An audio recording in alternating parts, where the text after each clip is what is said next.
Ready? Okay. Welcome Toastmasters and guests to New Beginnings Toastmasters Club. I'm Lee Walker, the club sergeant on this year. And just welcome everybody to our Zoom meeting this evening. And we'll move right into our first roll with Harry Harmon. And invocations of Harry.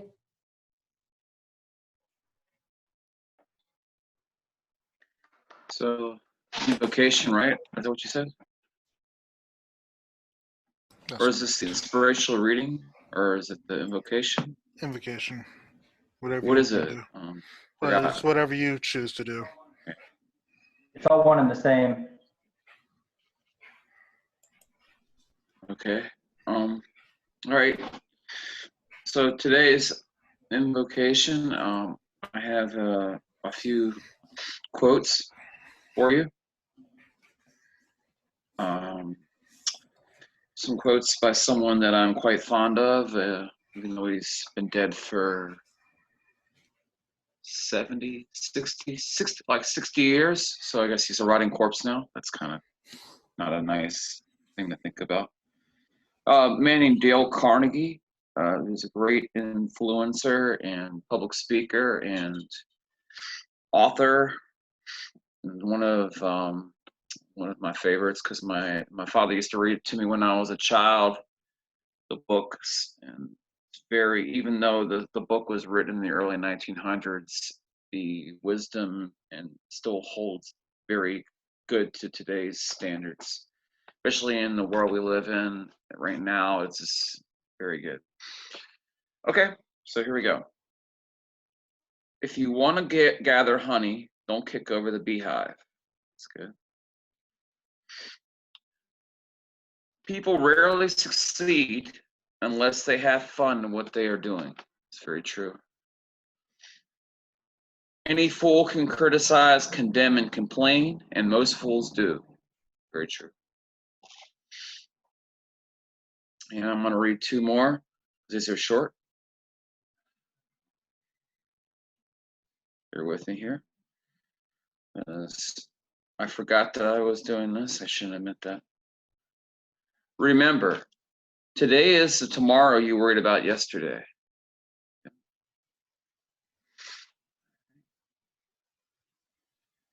me find a really good one to end it off here. Talk to someone about themselves and they'll listen for hours.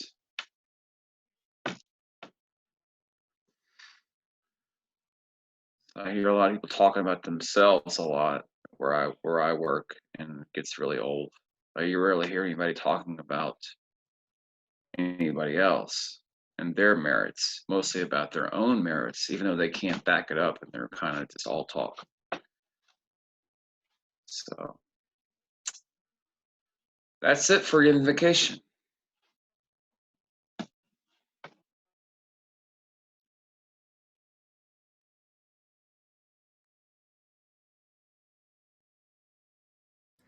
Mr. President, you're on. Oh, I was reading Cleo's message, but welcome everybody to New Beginnings Toastmasters. As you can see, I'm in a corner right now, and I'm on my phone. That's two things we've kind of noticed. One is due to the internet being down in my house, so I'm not on my laptop per usual. So if you see me clapping on my shoulder, trust me, it's nothing weird. I'm just supporting you. So, and hopefully, like, we're on the same page. Tonight's gonna be a great night. As well, we have a good amount of speakers, as well as table topics. I hear we have a special guest for table topics. I wonder who that is. Special surprise. We'll save that for later. I don't know. There's been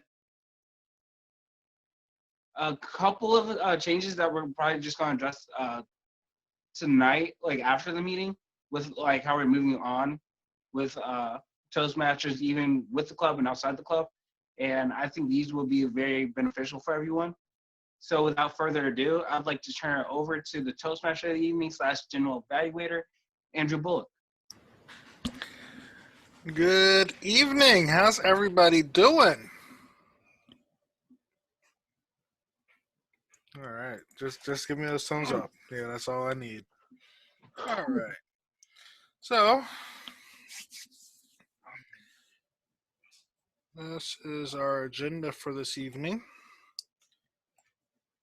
We have 3 prepared speeches and a presentation. And then after that, we'll go into our table topics, and then we'll have our evaluation. All right. But before we get into all of that, I want to introduce the helpers for this evening. But quick question, do I have a volunteer for a grammarian odd counter? The person that was assigned to the role said they would be on, and they have yet to join.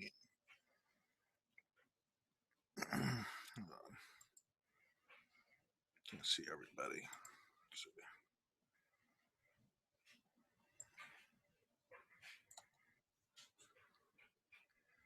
All right, now I can see everybody. All right, do I have a volunteer? Ah, Elizabeth. Hold on. Oz only, Counter not only? grammarian. I All was right. grammarian last time. You all right? Yeah. So we got Elizabeth Clare for odd counter. And I don't have a pen right now. Do I have a grammarian?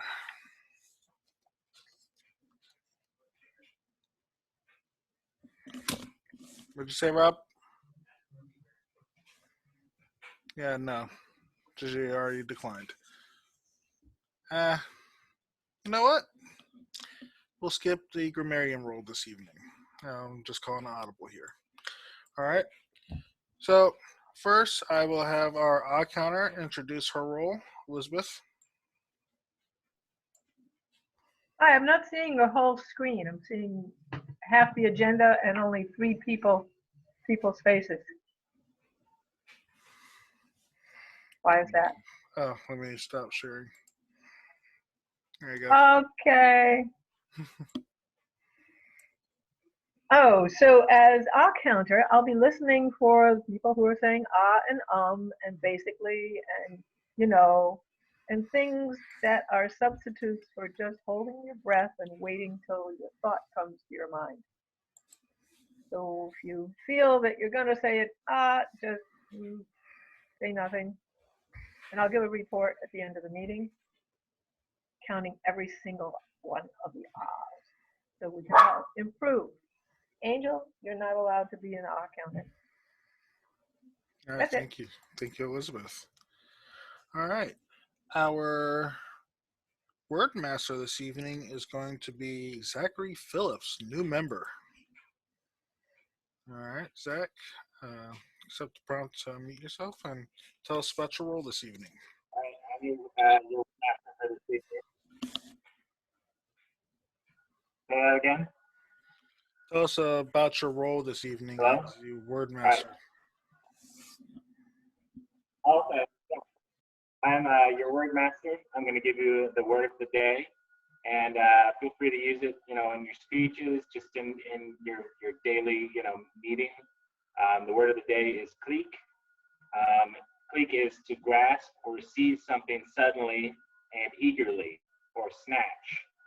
Or it can be a noun meaning a large hook, especially one fixed to the inside walls of a house, or to hold clothing, pots, or food. And it's a Scots origin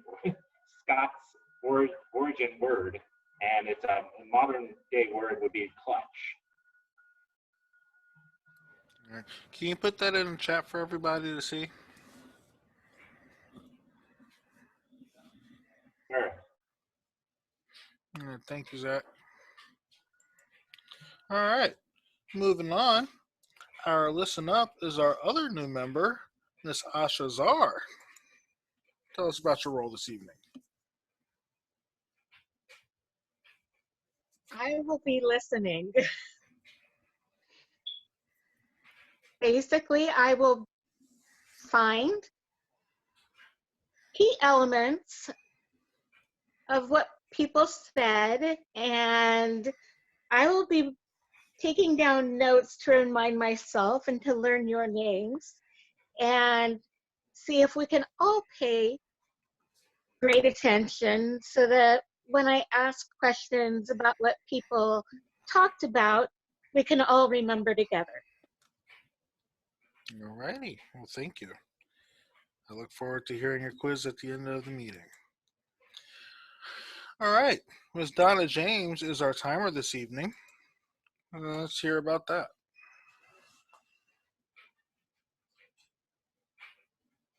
The purpose of the timer is to monitor the meeting or the speech in minutes and to provide visual cues to allow the speaker to know where they are in the speech, depending on the length of the speech. So for a 5 to 7 minute speech, if you're at the 5 minute, you will see a green light here.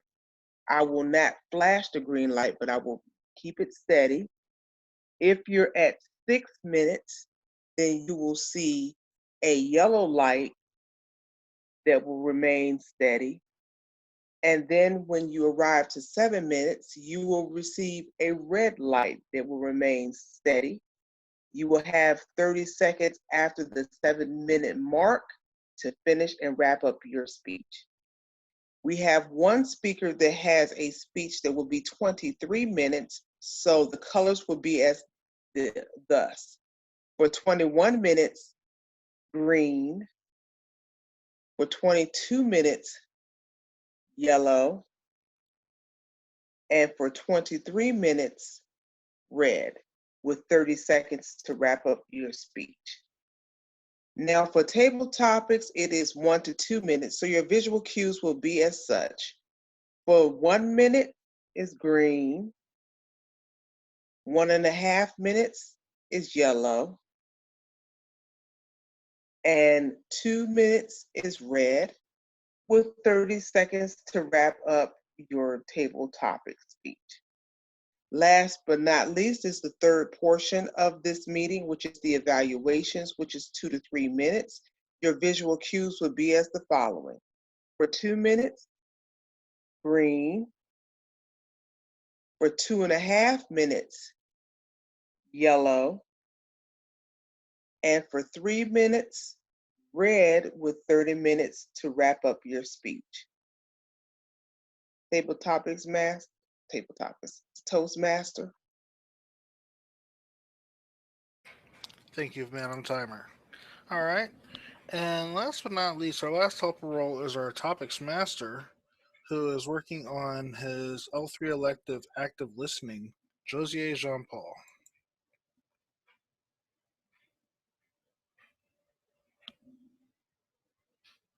Hey, how's it going? Has anybody ever been in a job interview? Has anybody ever been on a date? If so, there are topics that usually someone would ask you that would be in less than 1 to 2 minutes. They'd want a response, and that response would be very engaging.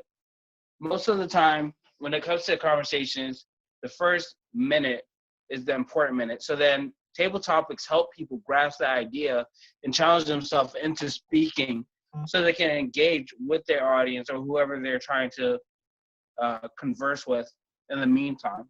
So for this table topics, it will be a tad bit different as I am at my active listening project. So I will be listening as well as engaging with you a little bit afterwards.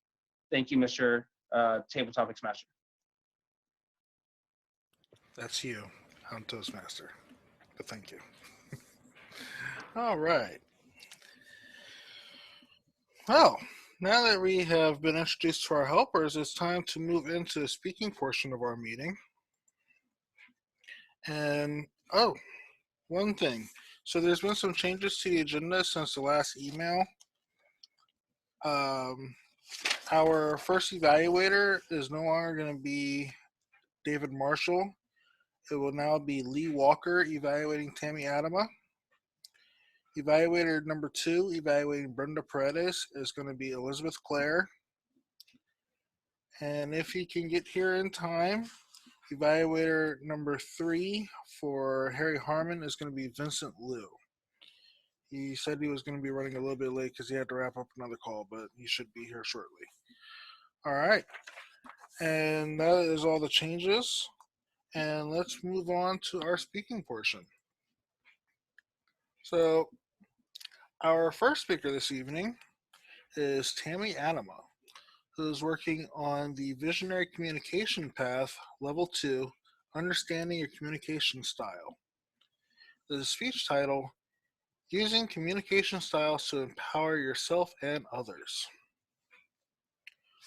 What if communication styles were a game changer? Would you want to know what they were and how to use them to your advantage? Anthony Robbins can be quoted as saying, to effectively communicate, we must realize that we are all different in the way we perceive the world and use this understanding as a guide to our communication with others. Listen closely for keys to empower yourself and others that you can implement right now. Tammy Anima, you have the floor.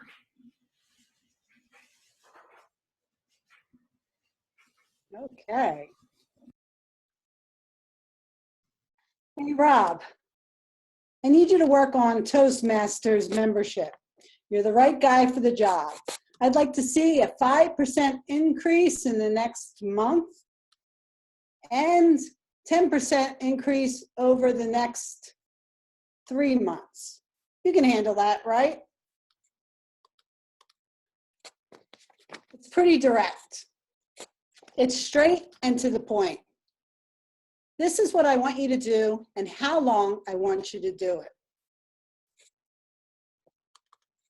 However, you might not want to say that to so you might not want to say that to your spouse.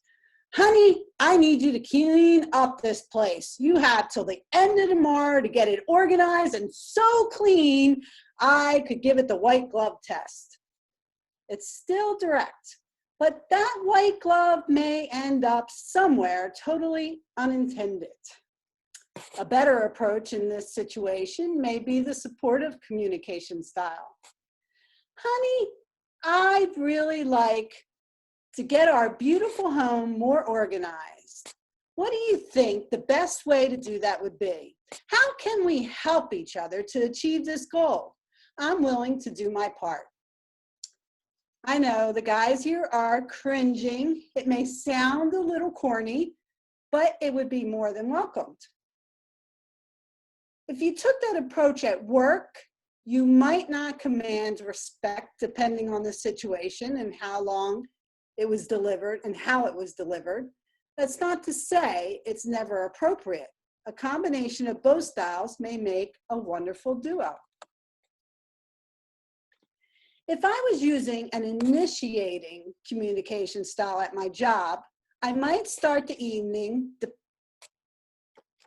early to allow everyone to socialize, like we did here tonight. And during the meeting, I would probably tell you some stories. A large manufacturing factory was about to go out of business. They needed to creatively slim their budget drastically, or they would have to file bankruptcy. An intern who loved his job and didn't want to lose it realized how much money they could save just by eliminating some unnecessary expenses. He did some research and found a leak. They were purchasing gloves for the workers. These gloves had price tags that were all over the place, some costing $3, others costing $17, and everything in between. He invited the CEOs to a meeting. What they saw was a large, expensive table, normally clean or with a few papers, now stacked high with gloves, 424 to be exact. Each pile had various price tags attached to them. They were instructed to touch the gloves and put them on. After everyone was seated, he asked, "What's the difference?" No one had an answer. They were exactly the same except for the prices.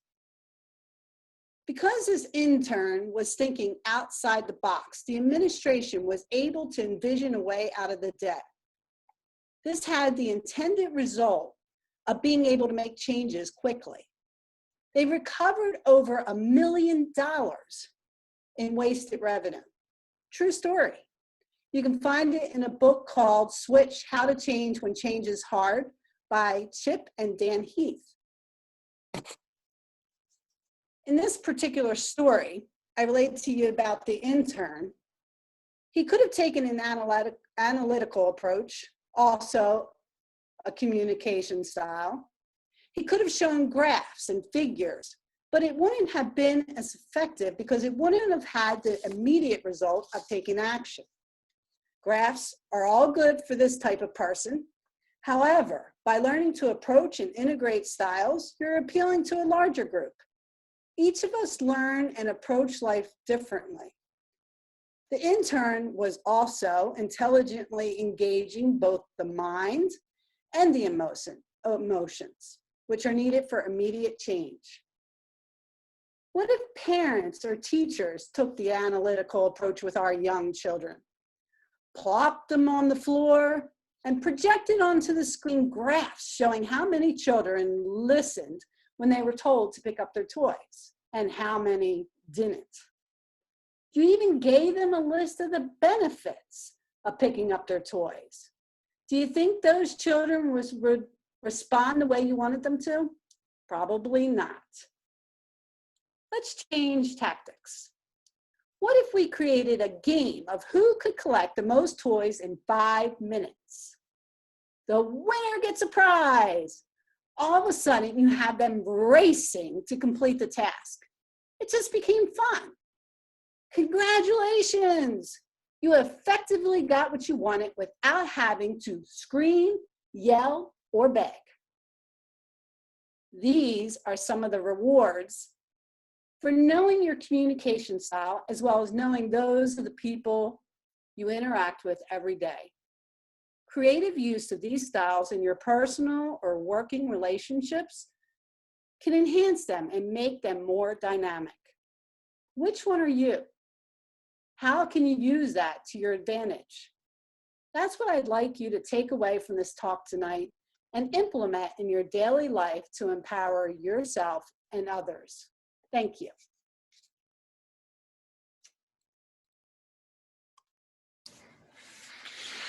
Thank you, Tammy. Appreciate that in-depth view into your communication style. Madam Timer, can I have 1 minute on the timer? For those that have feedback for Tammy, if you click on the ellipsis next to her video, you can see the option to chat, and it'll send a private chat to her. You can type in any feedback that you have to offer.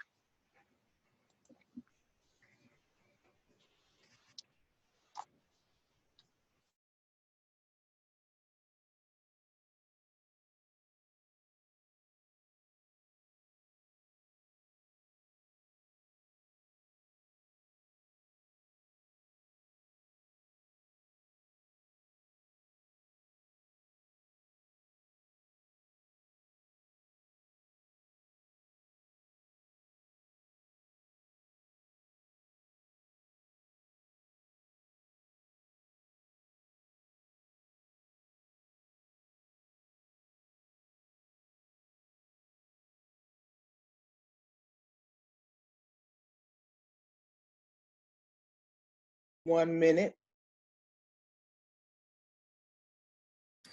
Thank you, Madam Timer. All right, let's move it along. Our next speaker this evening is Brenda Paredes. She is working on her L3 in Innovative Planning, Present a Proposal, 5 to 7 minute presentation. The title of her speech is How I Plan to Lose Weight.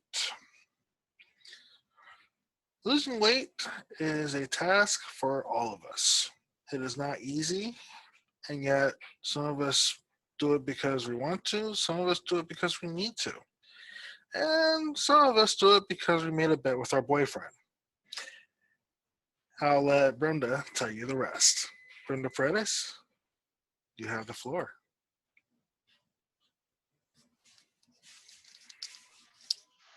Good evening, fellow Toastmasters and a guest. So just as Andrew explained, unfortunately, I have an ongoing bet with my boyfriend, Robert Riggs, to see who's the first one to lose 40 pounds. And whoever wins will pay for the other person's vacation. There's a couple reasons why, mainly because of stress. Also, to know that you could be at a healthy weight is primarily why I'm looking to lose the weight. To be honest, I haven't stayed on a plan because of all the stress between getting everything packed, figuring out where I'm going to live, figuring out where my next job would be, and studying for this exam that I thought I'd never pass. And ultimately, so that I can look good at my sister's wedding, which hopefully will be in September. Well, when I started planning for this journey and losing weight, I started looking at, well, what should be the first thing that I need to look at? Is it calories? Is it going on a fast? Is it picking the most trendiest fad going on, paleo, vegan, Whole30? But then I started writing everything down, and I felt like that just seemed like if I decide to go that route, that it's not going to be a lifestyle change. So instead of looking at it from calories in, out, and that's all that matters, working out whenever I can, I started writing down a couple notes on what I realized. It could be its movement matters, calories matters, sunlight matters, relationship with food matters, food quality matters, sleep matters, hormones matter, gut health matters, managing stress matters. So again, it's a lifestyle change. So what could I do? And I set aside 3 goals. First is to set a plan or schedule and stick to it. I know that I could go either to the gym or do an in-house workout Monday, Wednesday, Friday, and stick to it.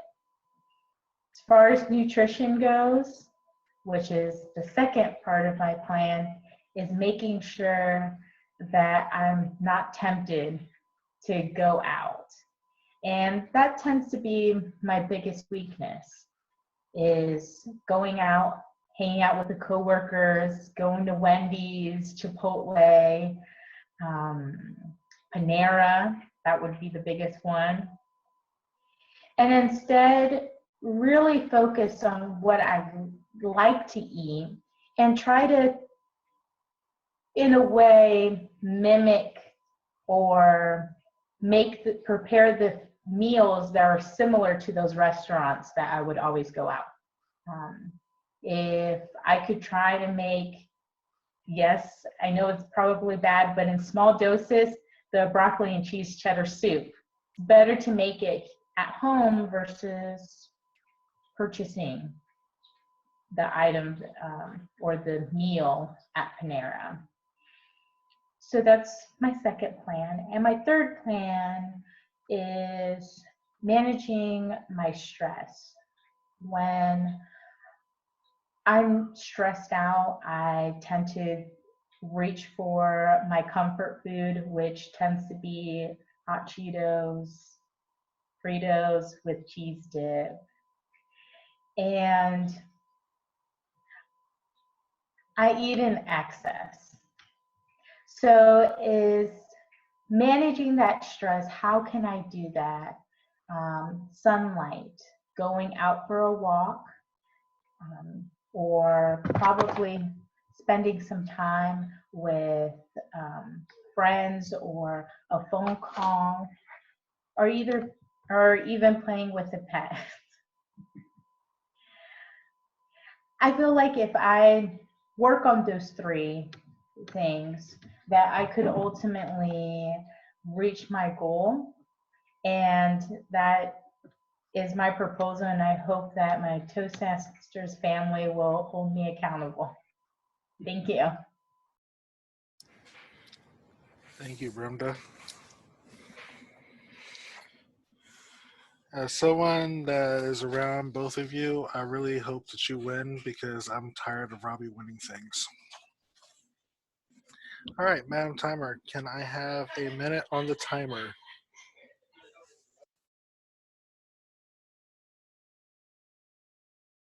Also, we want to apologize for the technical difficulties. It seems like Virginia Beach is having internet connectivity issues all over the place. Even Bremdo is having difficulties remaining connected. It was a low bandwidth situation, and there's nothing that can be helped with that.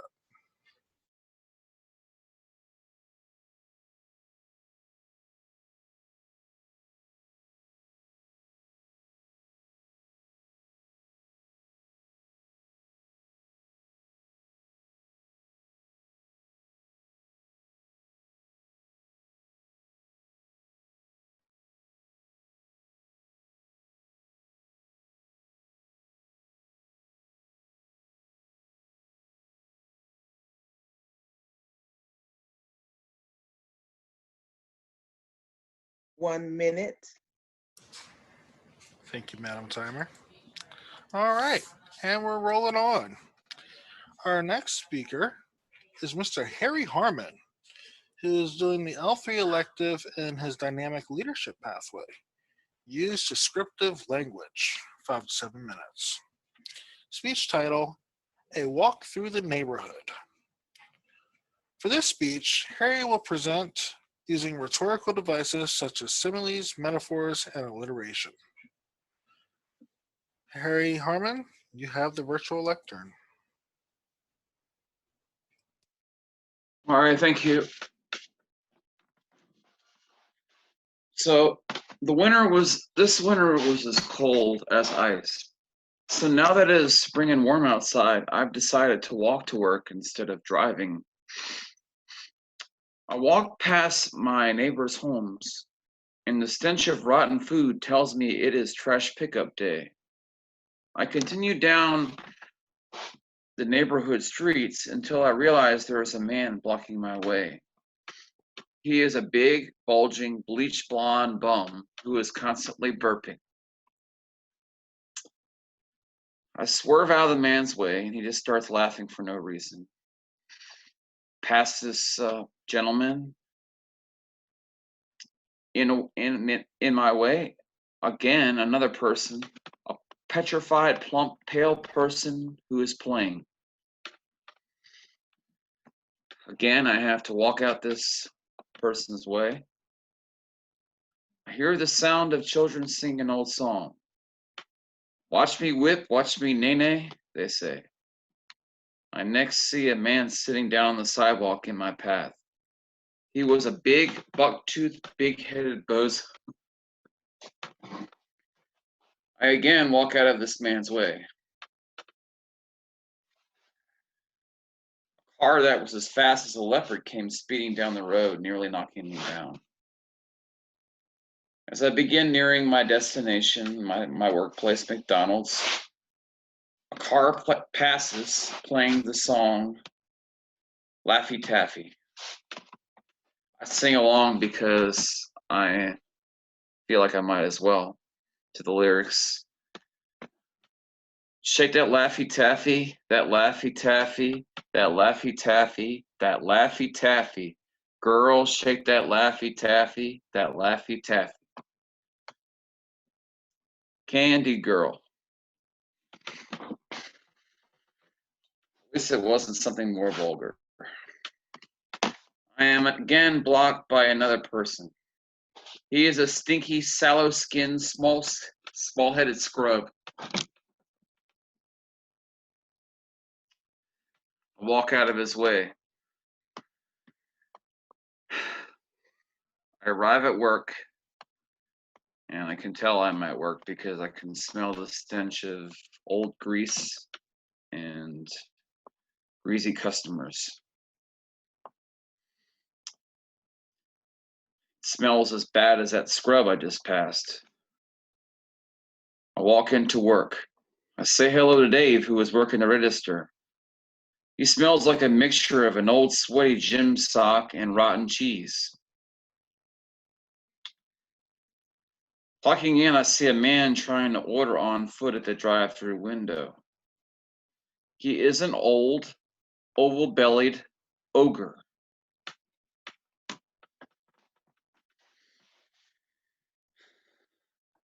The next customer comes through the line blasting yet another song, as this seems to be the day that everybody seems to be blasting out music on their loudspeakers for my enjoyment, since I know despite every song I feel like sometimes. When you have it, coincidentally, it was a song by Destiny's Child a long time ago, No Scrubs. Or was that, I don't think it was. I think that was TLC, actually. Yeah, TLC. Sorry, getting my girl 90s groups mixed up. They're all so wonderful. I don't want no scrubs. A scrub is a guy who can't get no love from me. And then, believe it or not, the car behind that person was playing the song that was released in the late 90s for the men, No Pigeons. I don't want no pigeons. They'd be those guys who hang out with their best friend's cloak trying to holler at me. That's a lesser known version, but I think Sporty Thieves was the band's name. They were quite interesting. I'm a 90s baby or child or whatever, what have you. So that was always enjoyable. And then I hear my friend in the where I work singing, because it seems to be today everybody's so enjoyable with music. I don't know what the thing is, but it is what it is. It's the song he's singing brings back a lot of memories to, not necessarily good memories, but memories nonetheless. The song by Limp Bizkit, Break Stuff. It's just one of those days that you don't want to wake up. Everybody sucks or something like that. All I can picture is Fred Durst with his backwards Yankees cap acting stupid, and Wes Borland with his contact lenses just standing there looking weird. The 90s were a weird time for a lot of reasons. But I don't know why this man has to be singing this awful song, so I tell him to shut up. He doesn't like that too much. Perhaps I shouldn't state my mind so much, but that's just who I am. To get back at him and everybody else, since they're in such a musical mood, I thought I might join in the musical session and just sing a tune on my own. However, this song I do to annoy them, because I know that this song will definitely annoy them. A spoonful of sugar makes the medicine go down, the medicine go down, the medicine go down. A spoonful of sugar makes the medicine go down. Nobody knows that song, apparently, that I work with, because they're not cultured enough, because that movie is really old. It's from Mary Poppins, I believe. True story, my mother used to play the record. That's how, I'm not old, but that's how old I am. Back in the day, she used to play the record of that song to me when I was a baby to get me to sleep. So 35 years ago in the making. And then I start my work day, but for some reason I still can't get that Fred Durst song out of my head. Table topics. Toastmaster. Thank you, Harry. We love reliving the 90s, don't we? All right. Well, take a moment and acknowledge two of our speakers this evening. Brenda, with the conclusion of her speech earlier, achieved her L3 in innovative planning. Let's give her a standing ovation.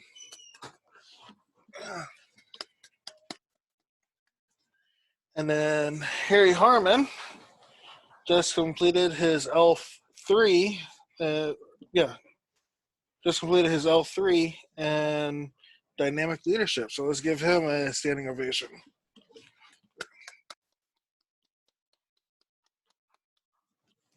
All right. Now, everybody take a deep breath and let it out. Here's the hard part. We have to listen to Robbie Riggs for 23 minutes. He is working in the effective coaching path, reaching a consensus. This is part 1 of his project. This is the vision board. Can you help me build our vision board? Please welcome to the lectern, the visionary volunteer.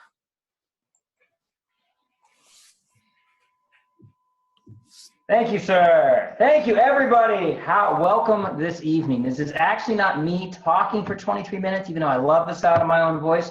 Instead, it is everyone else talking for 23 minutes because I love the sound of your voice.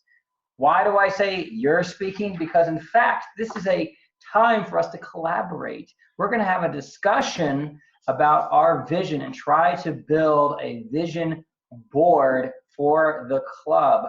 About 2-3 months ago, we all sent out some questionnaires about what we think the club should be doing, whether it's outreach or what direction we want the club to go in. We're a relatively new club, but so we have to have some ideas about what we're built off of. And this is the perfect time to take our opportunities, grab our vision and move it forward. So I'm going to kind of give you a feel for what a vision board is first by showing you.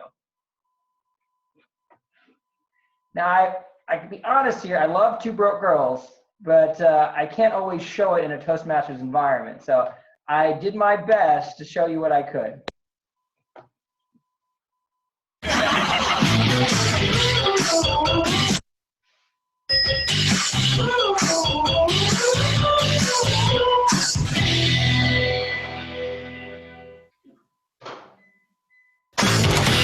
Max, come in, sit down. There's something we have to talk about. This can't be about my drinking. I don't have the money to be a real alcoholic. Can you sit in that chair, please? I never sit in that chair. Well, today we're doing things differently, breaking our patterns. Hold up. Did you join Scientology? And I went to Starbucks and got you a coffee and a vanilla bear claw. A bear claw? Awesome. I'll sit anywhere you want. My life is not where I want it to be. That $1.47 tip was a wake-up call, reminding me that life will always undervalue you if you let it. Yes, I've been knocked down, but now it's time to fight back and grab life. You will notice that I paused certain things.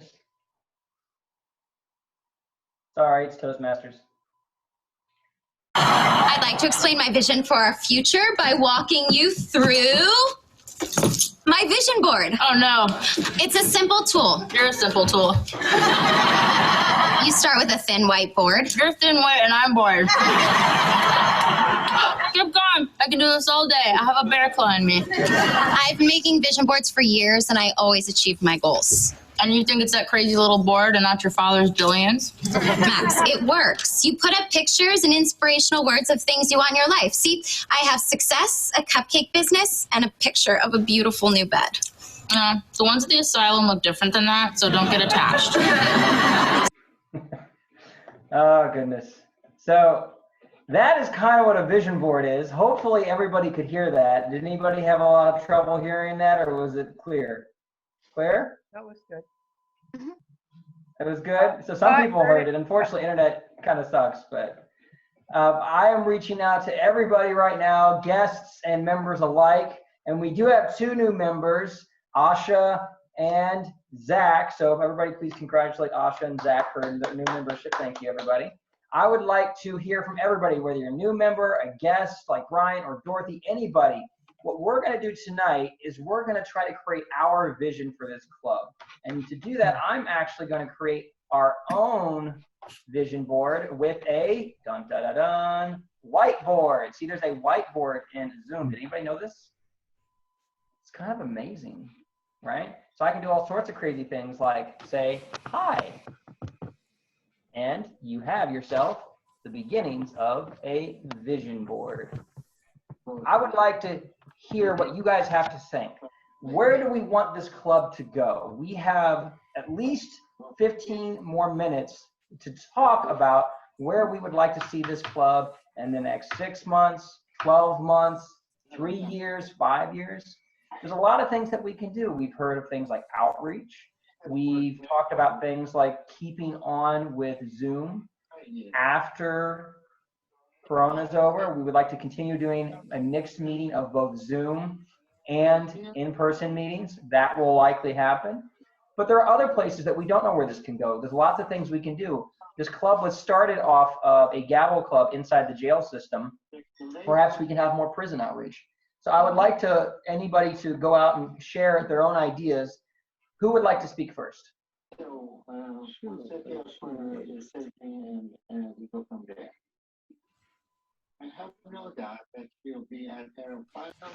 Elizabeth, you're on.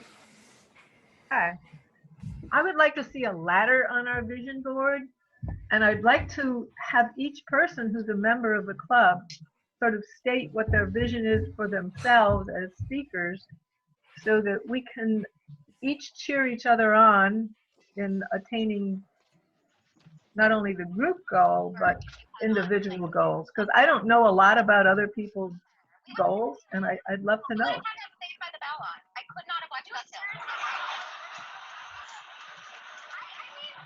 So, others' goals. Great Okay. handwriting. Unfortunately, I have a touchpad with a stylus, so it is what it is. So we have a ladder. And Elizabeth, can you kind of explain to us how a ladder works on a vision board?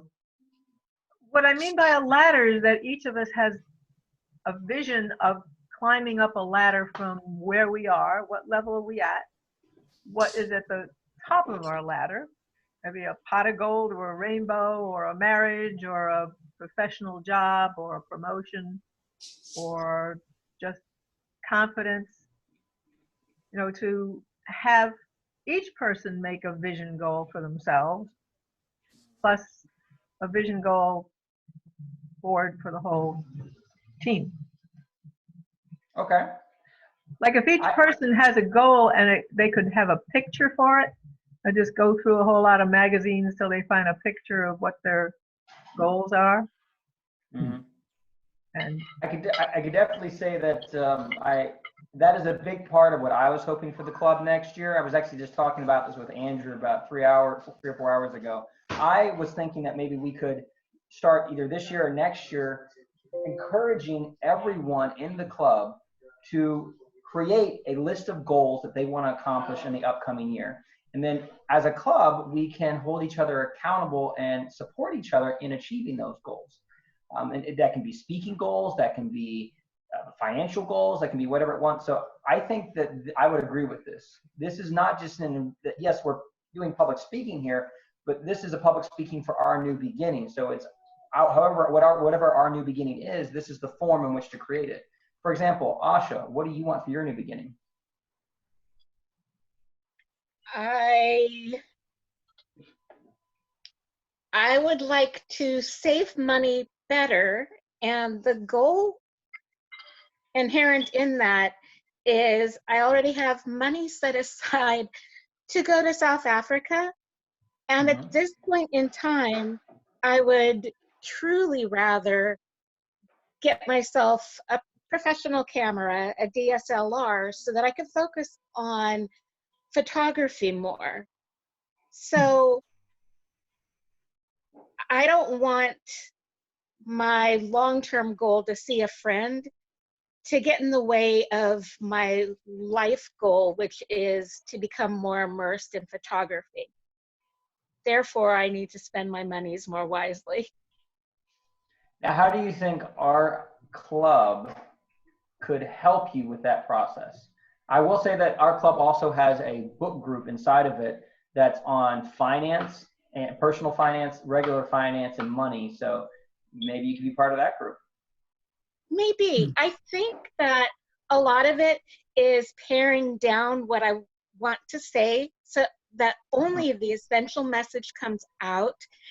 And I believe that as I do that more, I will focus in turn on the important things in my life, and what is more extraneous will begin to slip away. So my priorities will not necessarily change, but become more achievable.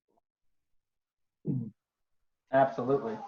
Isn't it funny how when you reprioritize, it's actually called achieving goals? So all you have to do is just reevaluate the importance of one thing over the other. Miss Tammy Adama, you're sitting there kind of quiet with the hand clasped right here. Can you tell me, what is your vision for this club? You're going to try to be the VPPR next year. What do you want to see in terms of the club growth, not just with PR, but with everything? How do you want to see our education change? Well, with the PR, I would like to see us have more of a visible social media presence, because it's going to increase our membership, and it's going to expand to other areas other than right here locally in Virginia, which is a great opportunity. Okay.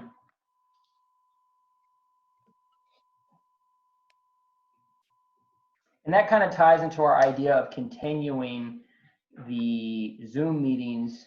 Even once COVID is over, we would obviously have our space again. We'd still be able to meet in our space, but it'd be a bit of a hybrid, where if there was somebody who was traveling, like a Jorni Bacala was traveling, as she often does, she can still join her Toastmasters group even if she's not in the area.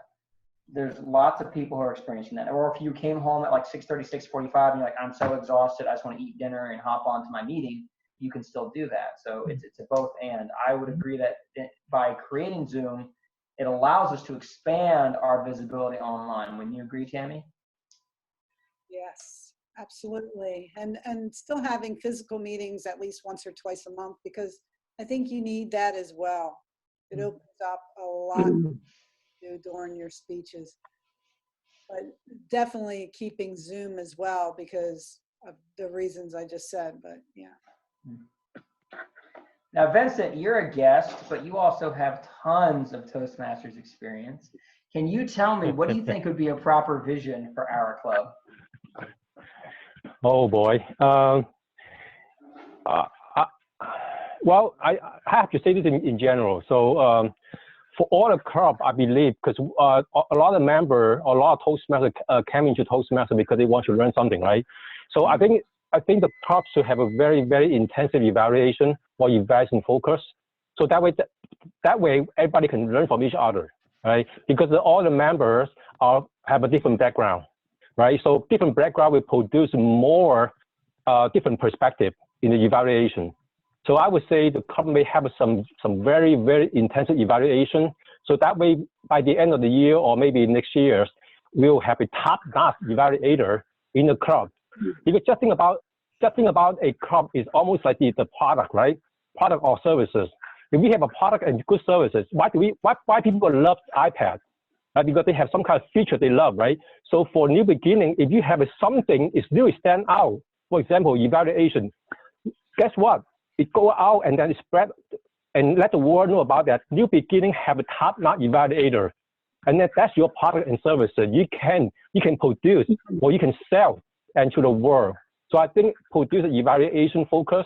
I think is a good vision to have, because that's your product and service and sell it to the world. Okay, excellent.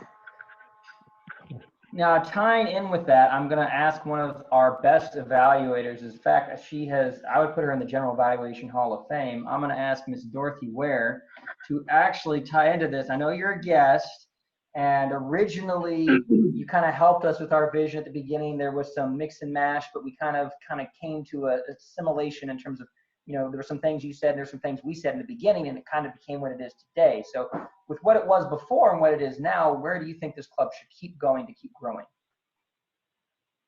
Doing what you're doing, you seem to be able to get people to come into your club, and also to join, which is the greatest thing.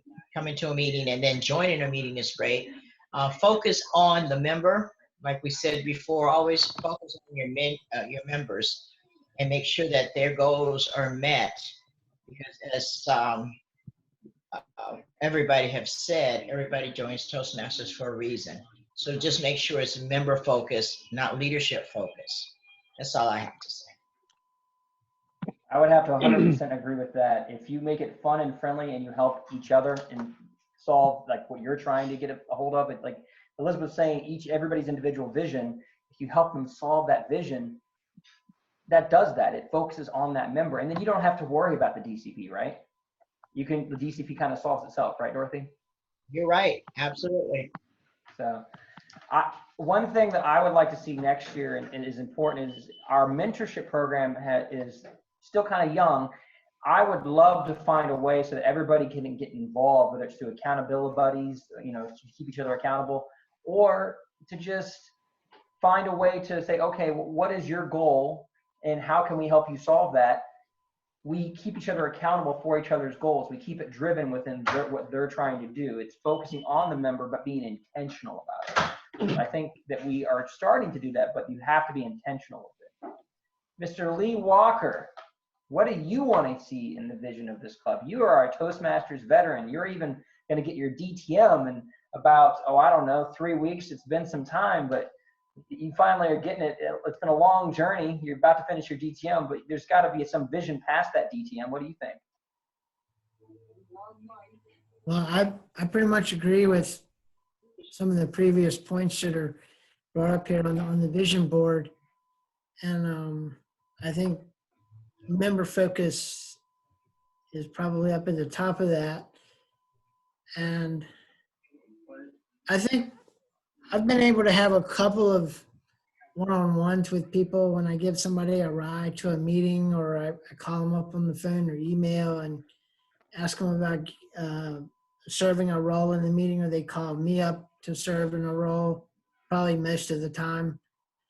And then you get to go into some other conversations, personal conversations about what's going on in your life other than Toastmasters.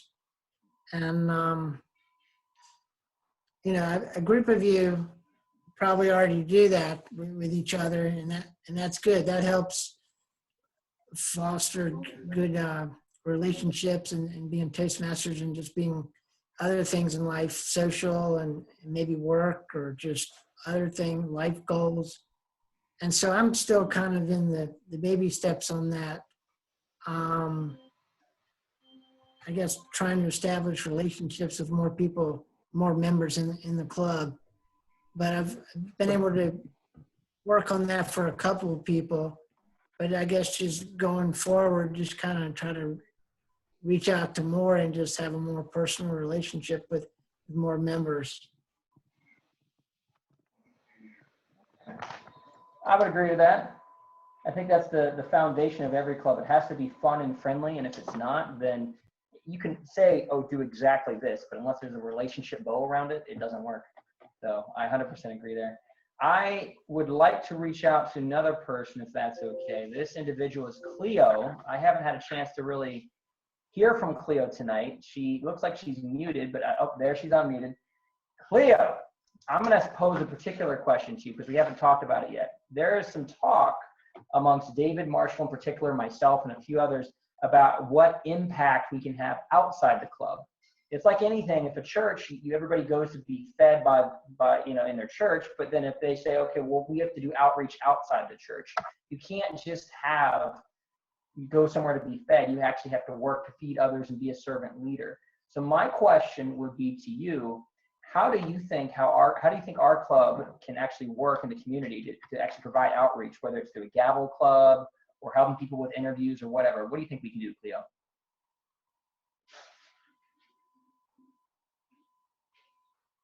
Maybe partner with the libraries or other organizations to show to teach how to do speeches, and how not even necessarily formal speeches, like just table topics type speeches, because we do those like every day. We don't call it table topics, but we probably are going to be speaking to people in various capacities off the cuff all the time. So maybe offering services. So I say libraries because we do have something on our website where you can fill out you can fill out a form if you're interested in doing programming at the public libraries. But I'm sure there's other organizations that we could reach out to offer that type of assistance. Now, are you just talking about speeches, or are you talking also about doing like volunteer work, like not necessarily focused on speeches, but just other types of volunteer work? Are you interested in that as well? I think that as a club, I think we have to have that conversation.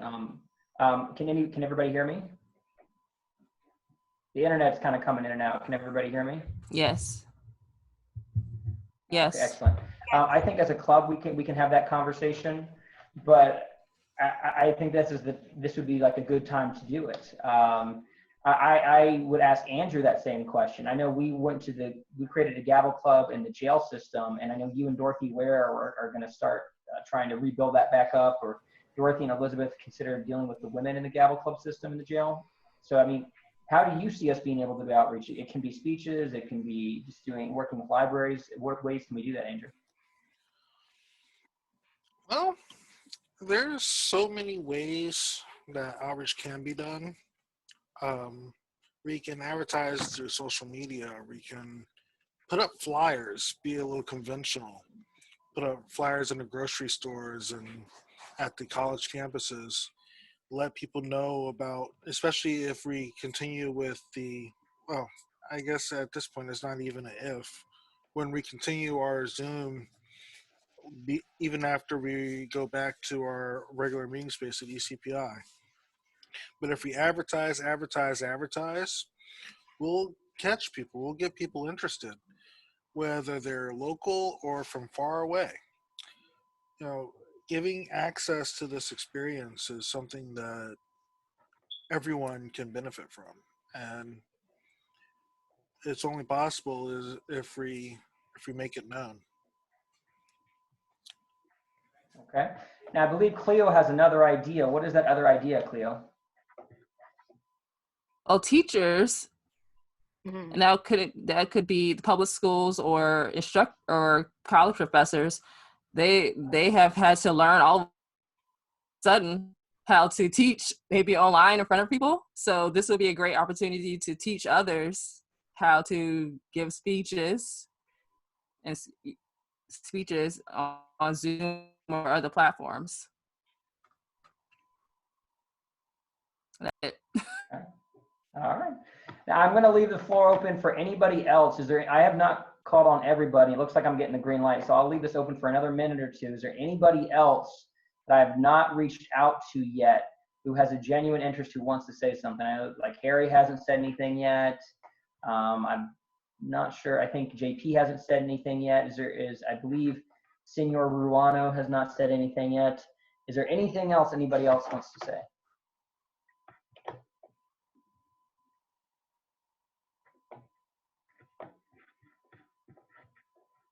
I guess two things for me is like developing some sort of mission statement, because like I'm all about purpose, and then also just having like a short term, a medium term, and a long term goal, which I'm setting goals. And a lot of them are like a year-long goal or even beyond that. But like I also need to do like a medium term and a short term goal. So yeah, just break it up into small pieces.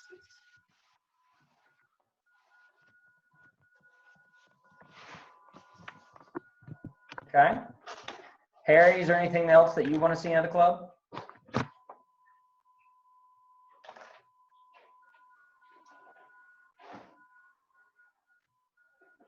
How about JP, our president? You okay? Go ahead. Go ahead, Harry.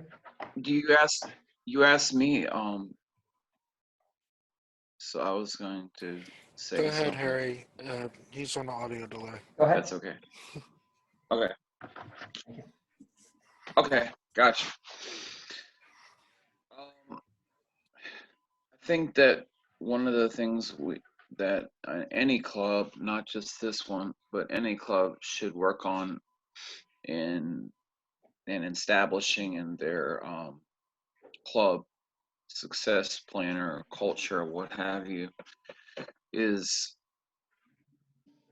providing mentors for members that want them.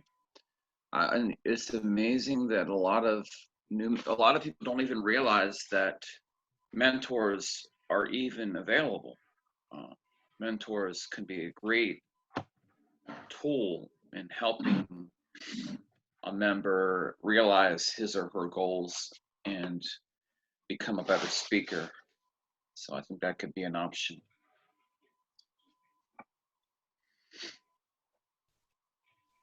All right.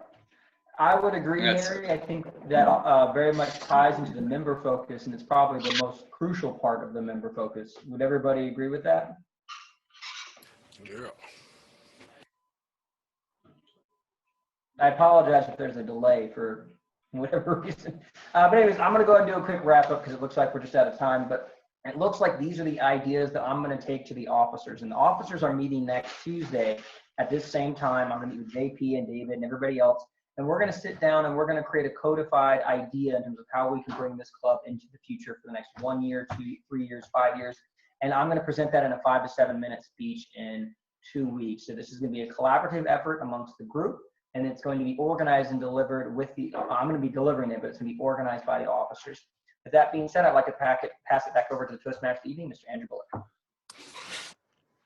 Thank you, Mr. Riggs.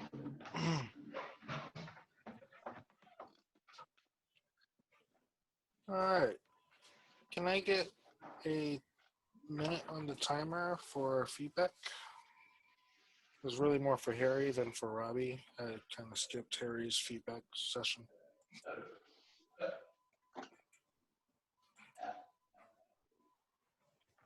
Thought I muted you.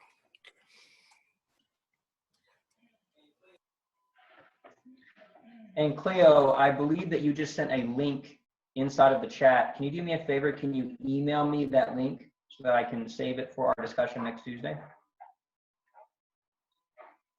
And I want to also say anybody who's a member or guest, excellent, thank you. If Dorothy Ware or anybody who's a guest who's interested, that could be Senor Ruano, Brian, if you want to, am I even saying that right, Brian? Is it Ruano? How do you say that?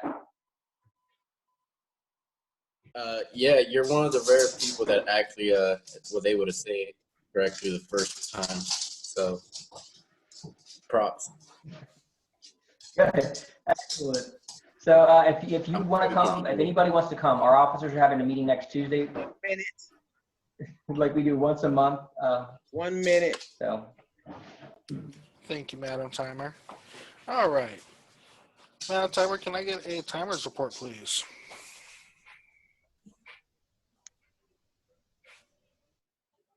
You sure can. Okay, for the speeches today, we have Tammy Adama at 6 minutes, 19 seconds. Brenda Paredes at 5 minutes, 50 seconds. Harry Harmon at 6 minutes and 45 seconds. And Robert Riggs at 24 minutes and 43 seconds. All right. So submit your votes to New Beginnings TM for your best speaker.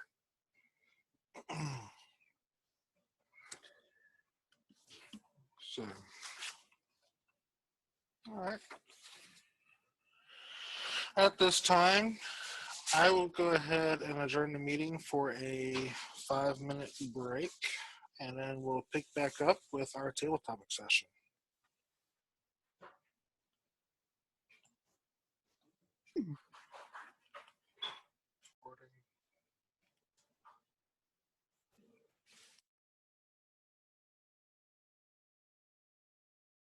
New Beginnings Toastmasters Club, please come back to order.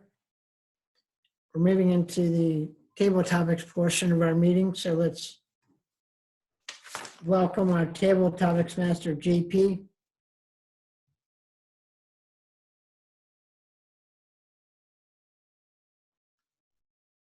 Okay. Am I? Okay, I am unmuted. So, hey, how's everybody doing tonight? And before we start, I have a couple questions lined up. Some aligning with what Rob has with his vision board, as well as what I have in line with what I've been going through for the past couple months. Is just questions I want to ask for these members. To begin with, do we have any volunteers? And I'm gonna scroll through. And if I'm lagging, Andrew, just like notify me so then I'm not skipping over anybody. So then I see we have no volunteers. All right. Let's see Calamara. Right on. She So then actually in come that and case, waved her I would like hand. to start Wait. off with. Harry You put his did? hand up. Did you? Harry put his hand up.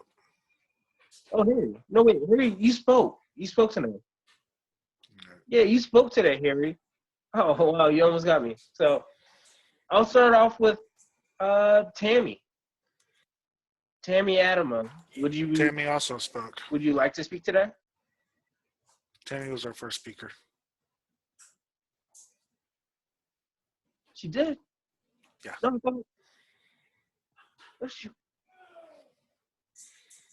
Okay. Do you need me to pull up the agenda? Then can I have Dorothy Ware? Aha. Nah, let's just have Dorothy Ware. Would you be able to speak today?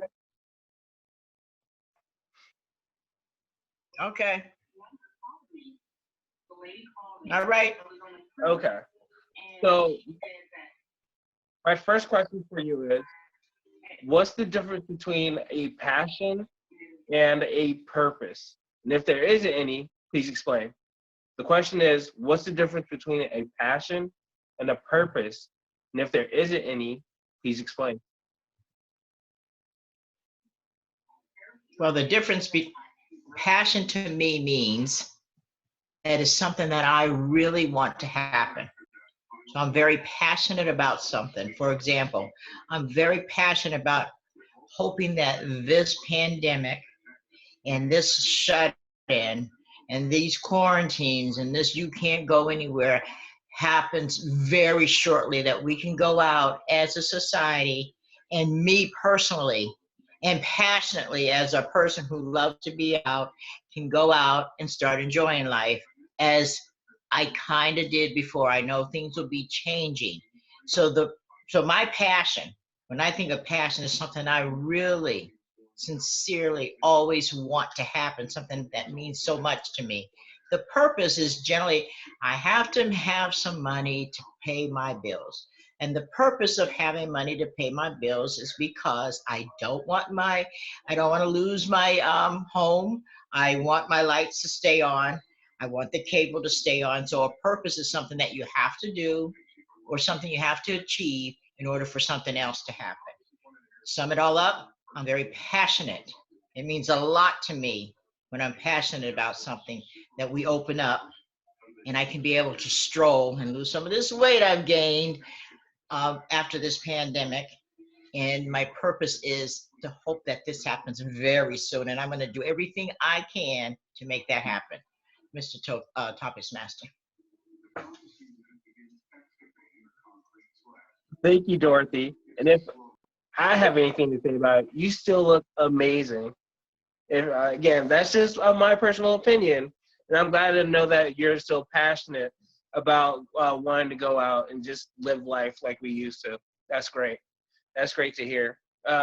Next person, Donna James. I saw you raise your hand earlier. Would you like to speak?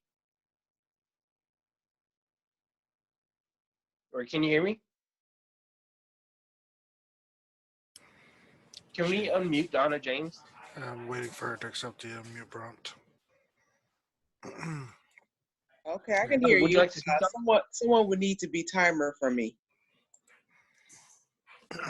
Oh, Robert. Robert said you'll do it. Would you be okay with that then, Donna? That's fine. Okay. So my question was based off of our last meeting when I brought up the idea of being more proactive. in this case, how do you see yourself, even outside of Toastmasters, being more proactive? And has there been a case where you actually saw yourself doing this? And would you care to share about it? A case where I saw myself proactive is in the realm of voting. I've always voted, but I never participated in getting out there and sitting amongst the people and not only encouraging them to vote, but signing them up to vote, to be there to hand out the flyers at the different voting booths or the voting stations. It is something I'm very passionate about because when we vote, it creates change. Now, how you view that change is depending on what side of the fence you're on. But I am passionate about it because in order to have a voice, you have to take action. And in order to make a chorus, you have to have a group of singers come together.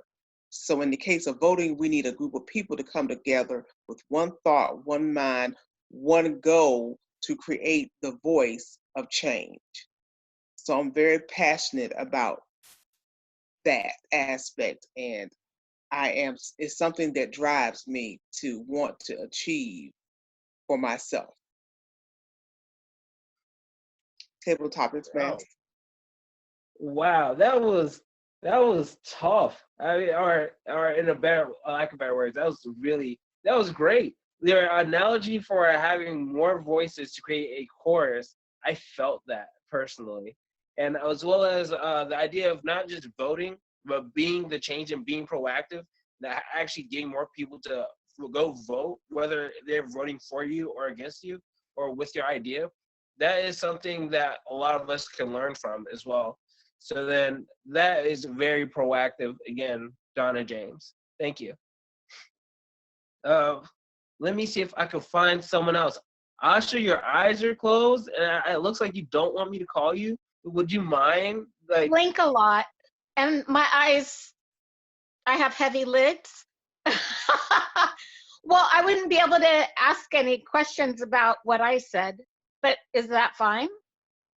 would you? Because I'm doing all the questions at the end.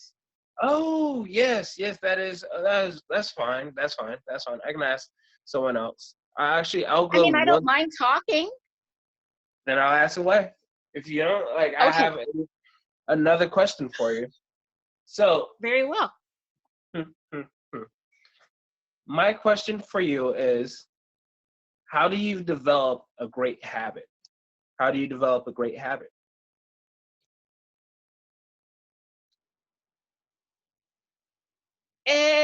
To develop a great habit, it has to be something that you want to make part of your life permanently. Not a whim, but about something that is deeply personal to you and that you're willing to commit to and work on. So it can be about personal growth, journaling, stopping smoking, or starting your own business, anything like that. But to make it a habit, it's kind of like writing. You have to take your spare moments and think about it and write them down and commit to the process, because everything that comes out in what you do starts by thinking about it. And then you commit it to paper, not necessarily, but oftentimes. And you imagine it like an Olympic swimmer or any other participant. And it becomes part of your life, so that in the end, it's not a habit. It becomes a constant part of you and a daily activity. And you embrace it into and with yourself to the point where you have encompassed it rather than looking at it as something outside of you as it once was. And now back to you, Toastmaster. Oh, thank you. That was a very insightful perspective. I believe Brenda spoke somewhat about it as well, about if you want to change your habits, create it, you need to change your lifestyle. I think that was the idea that you're trying to get at, and that is a well lit, idea that was just that is brought up to all of us. So thank you again for your perspective, Asha. For Bryant, would you mind speaking for tonight?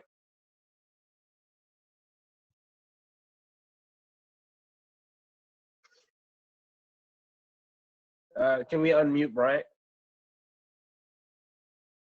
I did unmute him. He muted himself back. What's going on? There you go. Okay. Yeah, at the tone, please record it. What was that? Yeah, I can hear you. I was just saying, at the tone, you can record your message. Okay. I'll get back to you later.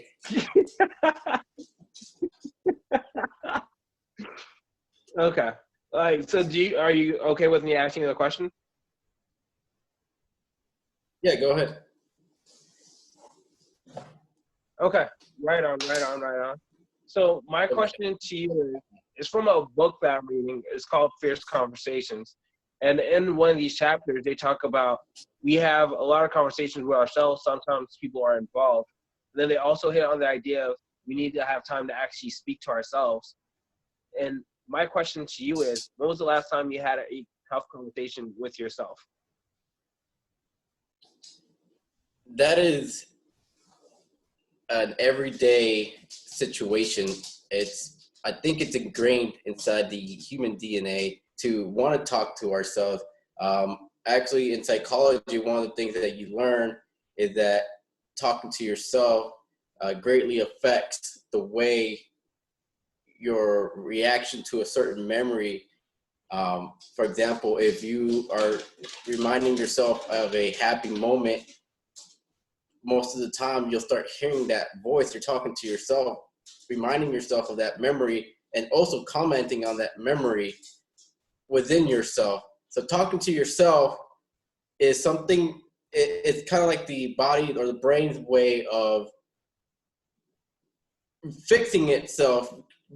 Our brain is like a computer, an organic computer that had a lot of glitches. And I think talking to ourselves is like little patches that we put inside ourselves in order to better our brain overall.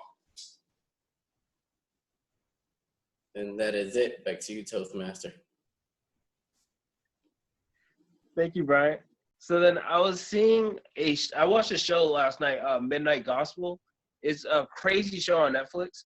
And it kind of hits on to like what you were talking about, where the main character had to meditate, and he's having more of a conversation with himself and realizing that although most of his memories are ingrained and his ideas are still there, it's not about clearing your mind. And I think where you're getting at is the same thing. It's just understanding that all those thoughts are there and you just have to reorganize it. So then that was actually a great way of putting it to Brent. I thank you for that. And can Zach, would you be able to talk today? Yeah. Okay. So I have a question for you, honestly. This is a good one. So then not too long ago, I was standing outside with my roommate and it was freezing cold. But then we were just staring out and he just asked me, what's the point? And it's just a generic question, but it was just like, for me, like I want to ask that to you for some reason. Like, what's the point? Like, what do you plan to get in 5 years from now? Like, why are you doing the stuff you're doing now to get to where you're going in 5 years? Like, why even do it? Does it matter? Will anybody remember it? What's the point? I mean, to me, it's all about helping other people. Each and every one of you, just anyone you see, like you can start small. You can start with no money and just, help people across the street. You can, if you have some money and you can give some money to, someone else. If you have a lot of money, you can give a good portion of money to someone else. To me, it's all about helping people. Like service is really like the meaning of life. And, it's really important. And I mean, having said that, that's probably one of the reasons why I'm doing the life insurance and health insurance and insurance sales, is just because like I got to better understand how to help other people. I mean, like I used to be a more selfish person. I still have, but I have a giver's heart. So like, I just really like, since everything is a muscle, you just got to like flex that muscle more and more and just have it grow and grow. And just, I got to understand more about how to, give, and how selling insurance and other thing like that is helping people. But in summation, everything in, in terms of purpose is all about helping other people. And that's the meaning of life. Back to you, Table Topics Master. The meaning of life. You know how many people look for the meaning of life? You're saying it's going to be service. That's a great aspect and a nice perspective there too, Zach. That you identify that at first you are selfish. Like most of us are selfish to begin with. You're not alone, and that you have a giving heart, and that is really wonderful. And the idea that you're using what you have now, and the idea that you're going to help people out in the long run. I think a lot of people succeed with that same mindset. So then I would just say, don't change a thing, or actually just change day by day, and then just develop yourself. And then I'm pretty sure you'll get to where you're going. Do I have room for one more person, or do I have to switch it over? I would move on to the next part. Okay. So then that's it for the table topics. All right, can we get a timer's report, please? Sir, for Dorothy Ware's table topic was 1 minute 5 seconds. Asha Zar, 1 minute 30 seconds. Ryan Ruano, 1 minute 8 seconds. And Zach Phillips, 1 minute 18 seconds. And the time for Donna James was... Who timed Donna? Mr. Robert Riggs. Robert Riggs, are you with us? He's on mute. Yeah. Unmute me. Uh, So I sent a chat to Donna. If she notices that her time in the chat that I sent to her was actually 1 minute and 19 seconds. Alrighty. Thank you, Mr. and Madam Timer. Please submit your vote to New Beginnings Toastmaster, New Beginnings TM for best table topic. This time we'll go into the evaluation portion of our meeting. This is the main reason why we're here. We want to know how our speakers did and where they can improve. So to start, evaluating Tammy Adama is Lee Walker.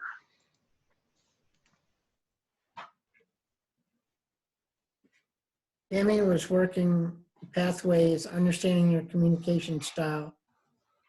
The purpose or goals or objectives is to learn different communication styles, learn about your own communication style, and give examples. Tammy used a PowerPoint to go over a couple different styles, being direct. And I think Tammy does a really good job using the PowerPoints and makes them real simple, gives really good examples of the main points of what she's, main points for her presentations. And some of the couple examples, I noticed she did use some vocal variety with the dialogue in the PowerPoints with the different, some of the characters with the children, how you speak to children or getting somebody, a friend or a spouse or somebody at work to work on something, and you have to kind of change your tone of voice to make it more positive to get the results you want. Here on Zoom meetings, it's kind of hard to do hand gestures. And I know sometimes it's a challenge for eye contact sometimes, but just looking straight at your screen or monitor of the camera. I think Tammy appeared comfortable and confident. The topic was of interest to the audience. I think we could all relate to different communication styles and how to work and communicate with different types of people. And one thing I thought that was kind of interesting is Andrew, as the Toastmaster of the day, read off Tammy's introduction, and I think a quote was contained in that introduction by Anthony Robbins. That's something we usually don't see, a quote being put in the introduction. Usually the speaker talks about a quote to start their speech or somewhere within their speech, but to put it in an introduction, that kind of helps us to think and get our minds going on what subject and topic area the speaker is going to talk about. So, Mr. General Evaluator. All right, thank you, Mr. Walker. All right, our second evaluator evaluating Brenda Paredes is Miss Elizabeth Clare. Are you prepared? Oh, hello, Toastmasters. Welcome guests, and especially Brenda. Brenda, I've been there where you are, and it's a place where all of us can be with goals of being at our ideal weight. You did an excellent job at preparing. I think you did a careful analysis of the causes of overweight and the paths and the challenges that face you. And also it was interesting that you're in a contest to see who can lose 40 pounds. I think it's an unfair contest because men lose weight faster than women because they have more muscle part of their body. So he set you up. So don't let him get away with making you pay his whole vacation. It was well thought and definitely organized. I might find the organization a little different so we could follow along, because you had 3 parts here and 3 parts there and a couple of parts someplace else.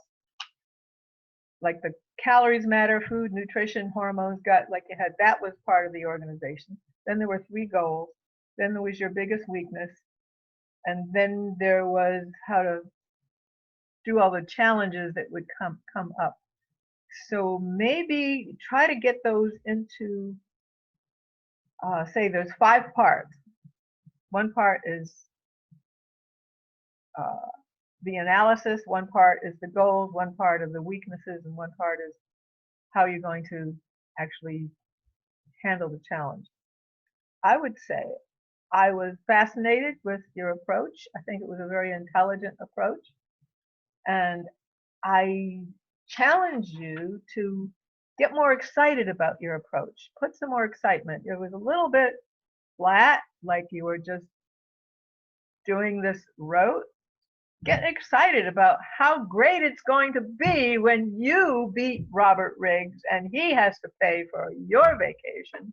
And a lot of the joy in the contest that you're in and the enthusiasm about how you're going to meet your challenges.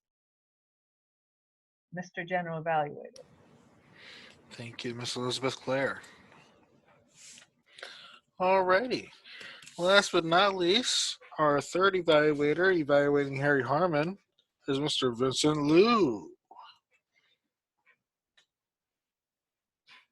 All right, thank you. Thank you, Mr. General Evaluator and fellow Toastmasters and guests, especially Toastmaster Harry Harmon. Now, let me say this. When I first listened to the presentation or watched the presentation, I always come up with something called the first impression. All right, let me share that with you. Now, the first impression I have is you are such a great storyteller. Secondly, is a great entertainer. Why I said that, Harry? Because right from the beginning, you keep everybody entertained. You add those humor to your presentation. You add this humor to your speech. The song that is always in your head, I mean, it's probably related to everybody, right? So I think you are, my first impression, you are such a great storyteller and also a great entertainer. You are so humorous. And the secondly is your conversation style. You're almost like talking to the audience, right? With the entertaining style as well. This is great, especially with the presentation like this, right? Storytelling. Now, however, because this is a virtual meeting, I want to focus on the presentation style though, all right? The way that you deliver, all right? First of all, you are so audible. Your voice was loud and clear. Everybody can hear it. Now, however, during the presentation, however, I heard some noise in the background though. You might want to pay attention to your background next time when you're actually doing this online presentation. Try to minimize all the noises in the background so that we can hear every single word that you actually use during the presentation, which is important because in a virtual meeting or virtual presentation, we need that undivided attention to you, right? Now, I want to go back to my normal model. The normal model that I use all the time is your gesture. Try to center yourself with the camera, right? So we can see you in full length, right? From your head at least to the chest right here, so we can see you. And occasionally I saw you try to move on the side, and then we're able to see you because you want to see your gesture, you want to see your facial expression, right? So one thing I want to challenge you is this, Harry, next time, try to use the objective of your presentation at the end of conclusion and repeat it, reiterate one more time, right? Because every single presentation, every single speech should have some kind of message or objective. So set it at the end so that all the audience can remember it. Mr. Jenny, evaluator. Thank you, Vincent. All righty. We have one more evaluation. This is going to be our special evaluator, Cleo Robertson, evaluating Jose Jean-Paul with his active listening project.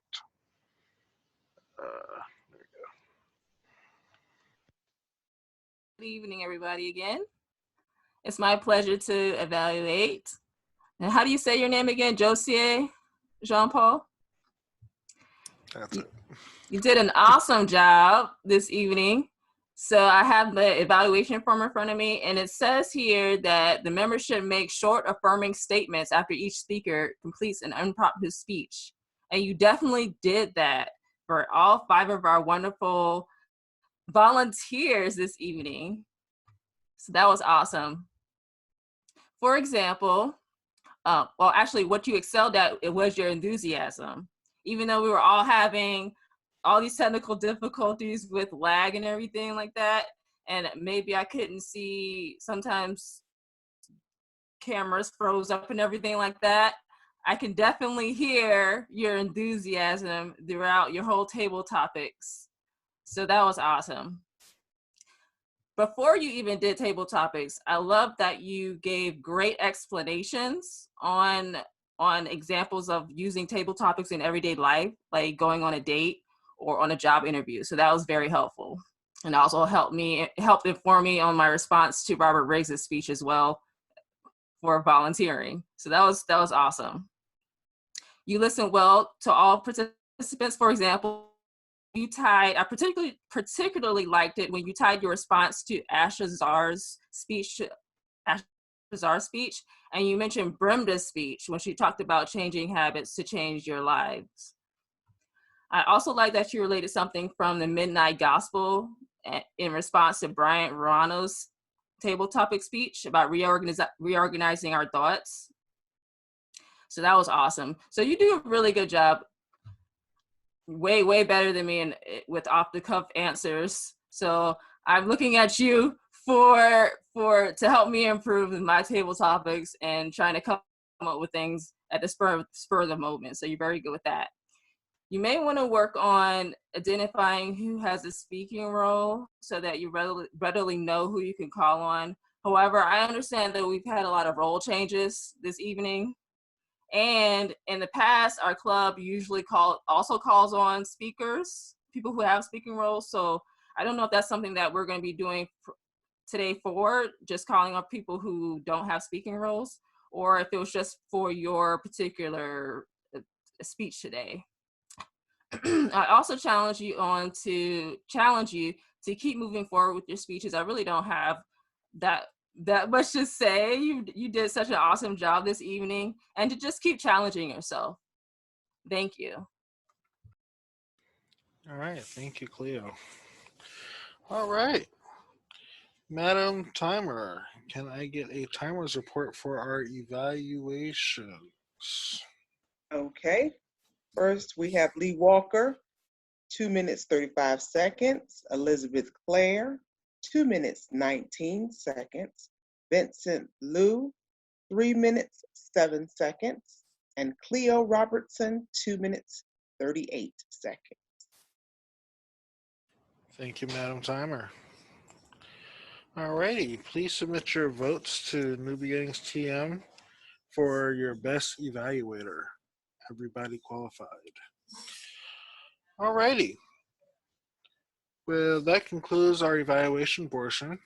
If you're wondering why there was no evaluation for Robert Riggs, that's because the first part of his presentation was not evaluated, just a 5 to 7 minute speech that he would give when he presents the results. All right, so we will now move into our role reports.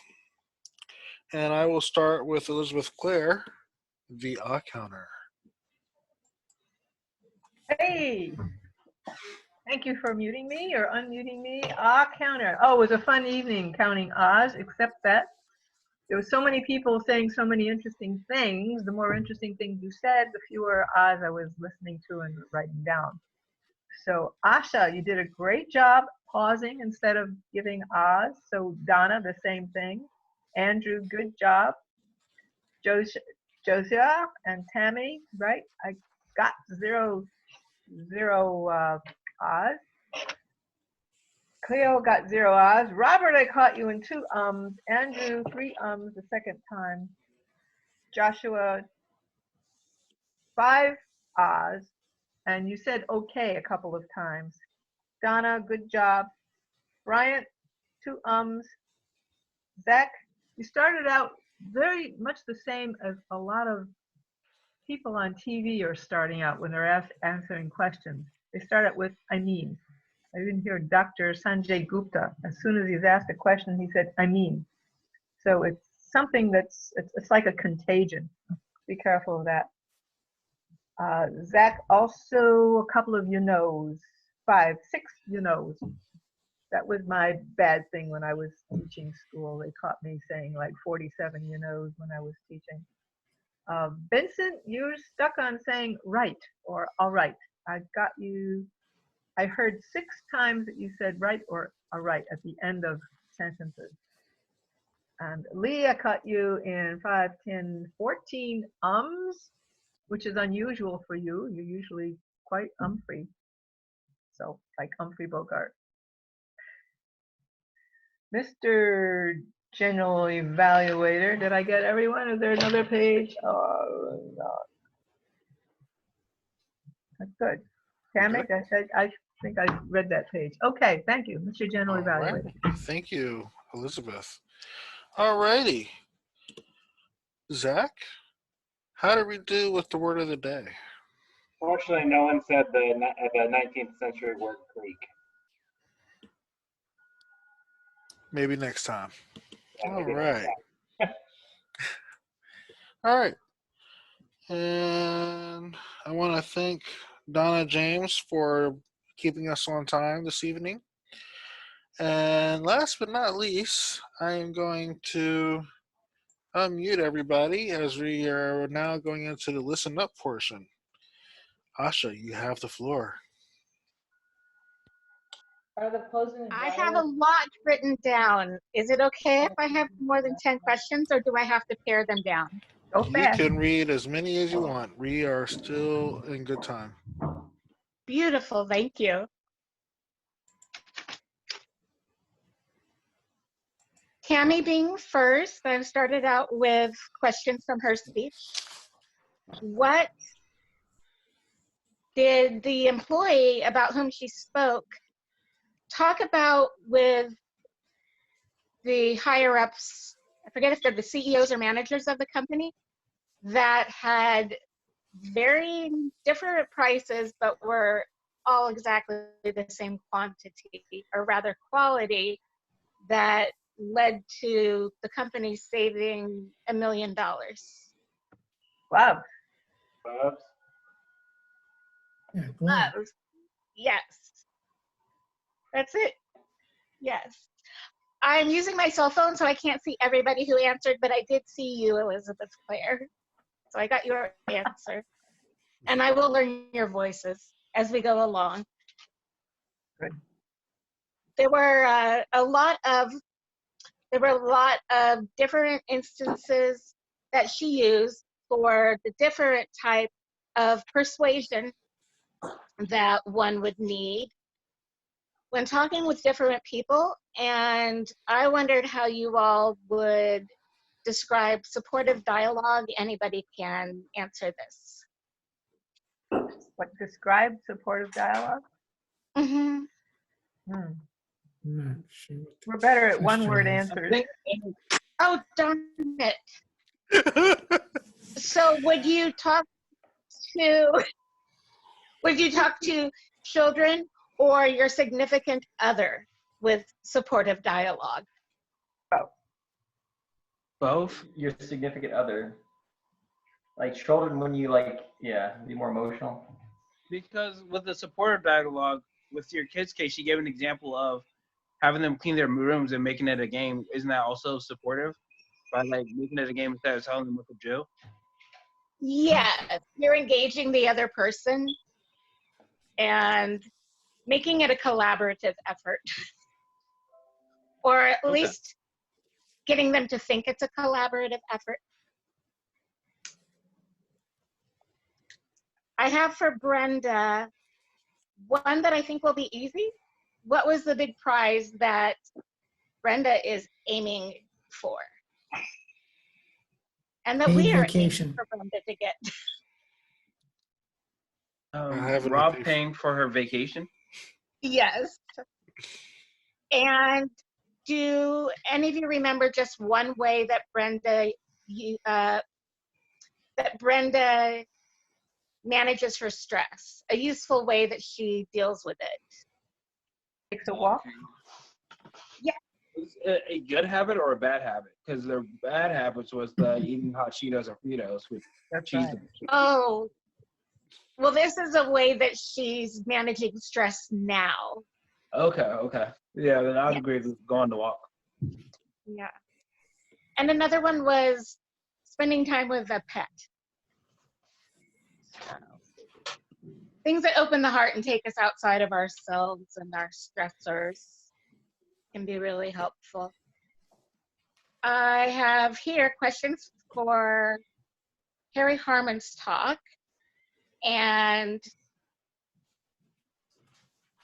my question was, what did he do in retaliation when he was bombarded with all of the music and came into work only to find more barrage? He sang his own song, didn't he? Yeah. Right, Harry? Was that right? Yeah, the Mary Poppins. Oh, yeah. Spoonful of sugar. No, not that one. Can't remember the one is. Barrages of sound assaulting his ears. Oh yeah, it is the spoonful of sugar. You're right. Yeah. But oh, and the no pigeons too. No pigeons. normally something you would.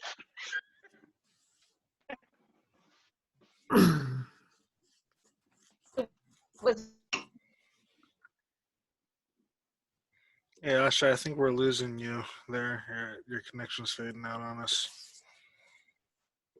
so I Breaking up. Is Cox internet? I have Cox. ability to make us laugh a lot of questions of people, and as a literary device, what would we call that? Just the assonance of its words all beginning with the same sound. Alliteration. Alliteration. Yeah. Yes. Yeah. So moving on to Robert Riggs, what show did he give us to watch Two Broke when Girls. he Two was Broke Girls. demonstrating some of the things? Two Broke Girls. Yes, yes. Kat Mhm. Dennings. There is, wait, what? Kat Dennings is the girl's name. Actress. I missed something. Oh, I did not know that. I've only watched it a few times. When is the next meeting if people would like to participate and talk with the officers Next week. Next Tuesday. regarding, Next Tuesday. the one where the one is about moving Toastmasters forward and providing ideas for it in the hybrid evolution with the digital and the in-person thing. Next Tuesday. You said that was Saturday, I thought. I could be Tuesday. wrong. No, It's on Tuesday. Oh, that's Tuesday. Tuesday. Next Tuesday. Mm-hmm. Oh, so ignore the Saturday that I have. You can go on. What You can come was- in on Saturday. Just be the only one. You know, that's what they used to say. Oh, you can come in. You can come in. You just be by yourself. Nobody else will be here. That's what the teacher used I to don't say. think I'll make the drive from Philadelphia. The teacher. I used to have a teacher who used to say, "Well, you know, we don't have class on Monday, but if you want to come and be all by yourself, then that's totally fine." I was like, no. Thank you. Okay. I'll keep that in mind. Sarcastic people, yeah. Yeah. Well, I was being sarcastic with I'll keep that in mind. Alrighty. So, should I skip the table topics? Yeah, that's plenty. Thank you, Asha. You've really dug in deep. I really appreciate that. Knocked it out the park. All right. We got to get you to do that again. You really got us thinking. Yeah. All right. At this time, I will give a general evaluation of our meeting. We started a little bit late, and that was partly my fault because I was distracted. But once we got into our flow, we managed to get things going pretty well. And our Toastmaster evening had to call a couple audibles on our roles, as certain people who signed up for roles were not able to show up. I want to issue a challenge to our speakers, and this is something that I've noted in previous evaluations. If you're giving a speech, I highly recommend that you stand up and find enough space where you can actually perform. You know, use your body. You know, yes, I understand that in this virtual environment it is easy to sit down in front of your computer and just give your speech, but part of the reason that we are here to give speeches is to work on our body language. And it's hard to translate that body language if we're just sitting here and only a portion of our body is on the camera. So if we can step it up and actually present as we would at a normal meeting, I would like to see that in our future speeches. As far as our table topics, I really appreciated how all 5 of our participants were within time, and they all stayed on topic, and they answered the questions well. And then our table topics master, in accordance with his active listening project, actually responded to each one of their topics. And that is exactly how a table topic should be.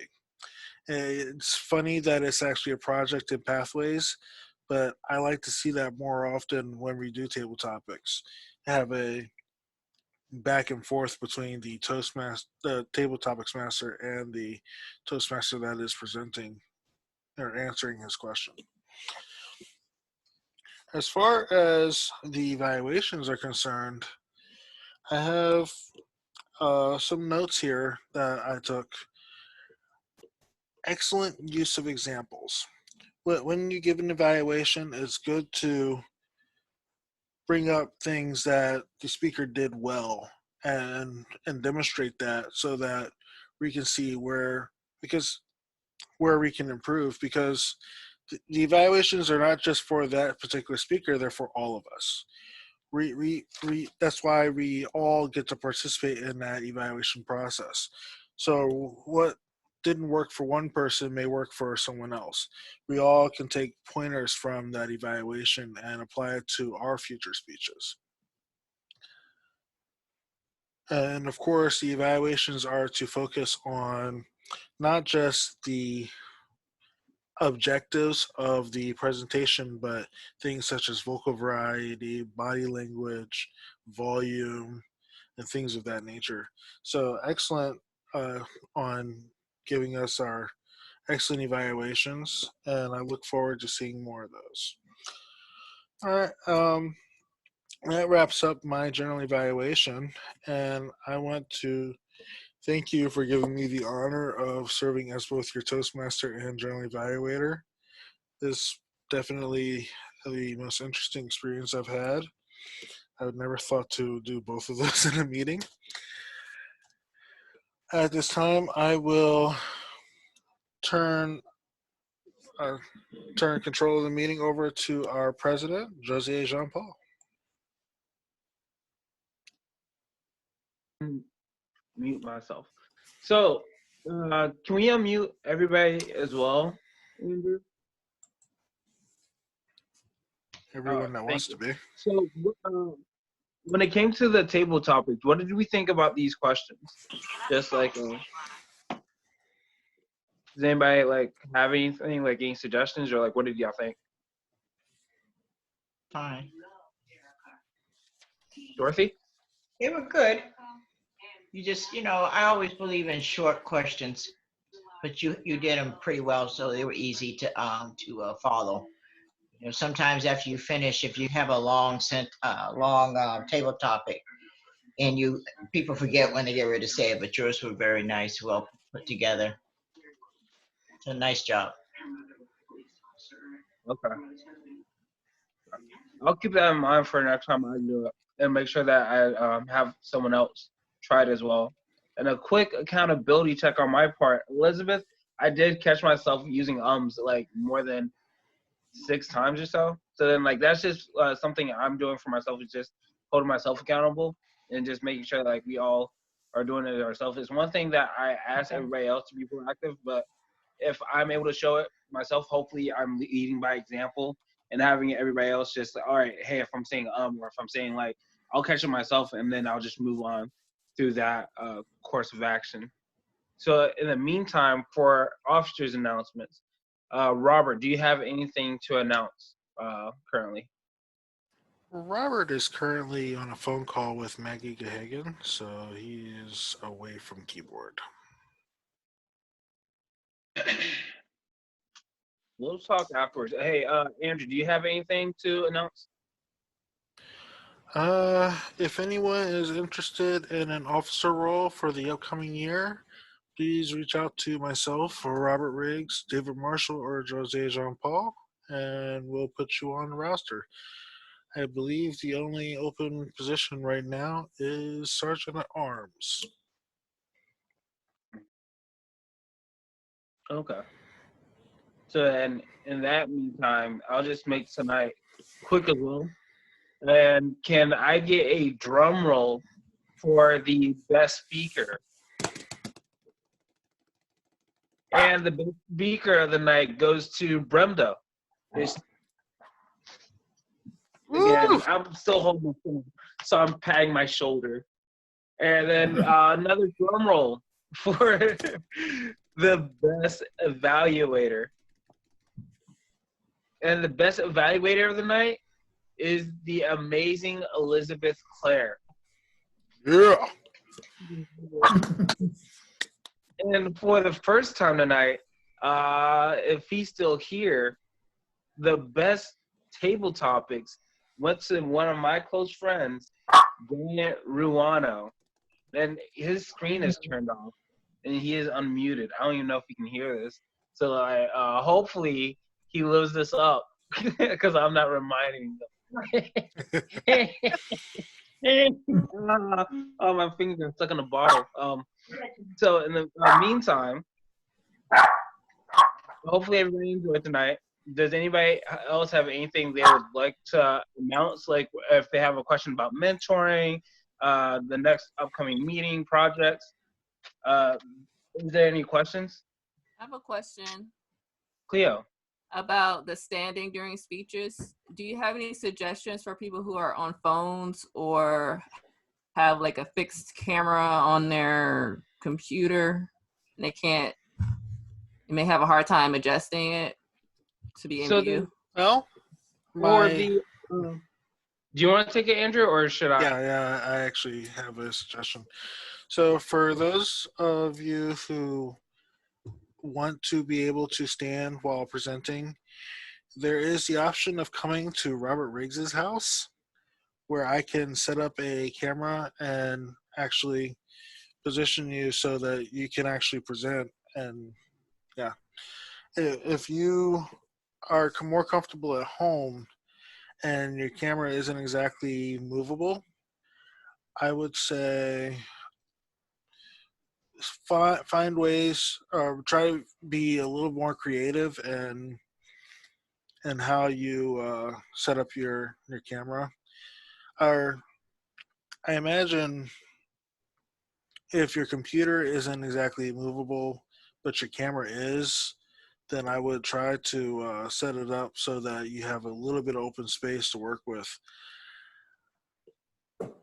Typically, the area or in front of your computer, you should have about 6 feet of space around your computer.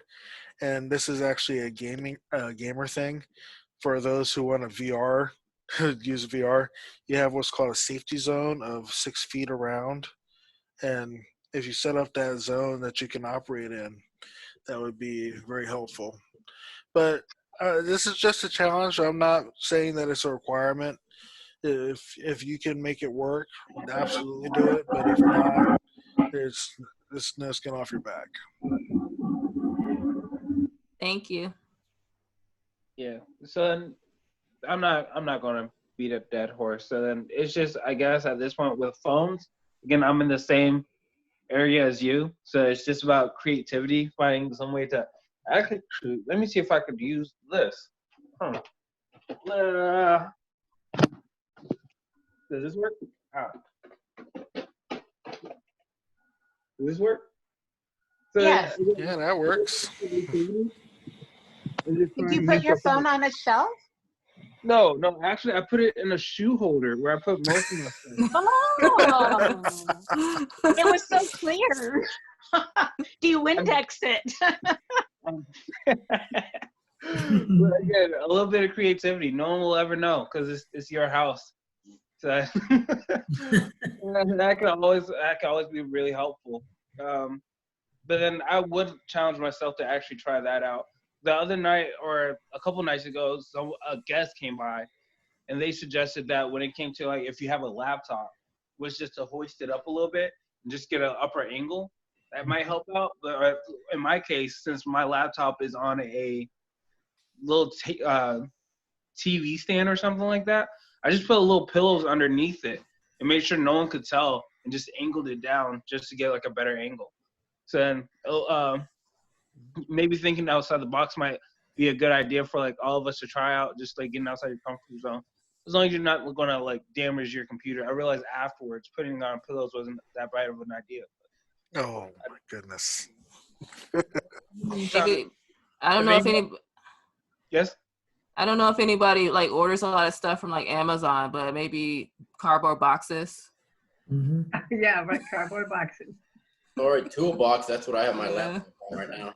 Mm-hmm. You know what I would like to see, since we talked during Robert's presentation about a vision board, I would request that everyone who has some goals that they want to get either out of Toastmasters or out of the rest of their life, mail them all in to Robert, and then Robert can accumulate them and send them back out to us so that we all can be cheerleaders for each other in achieving our goals.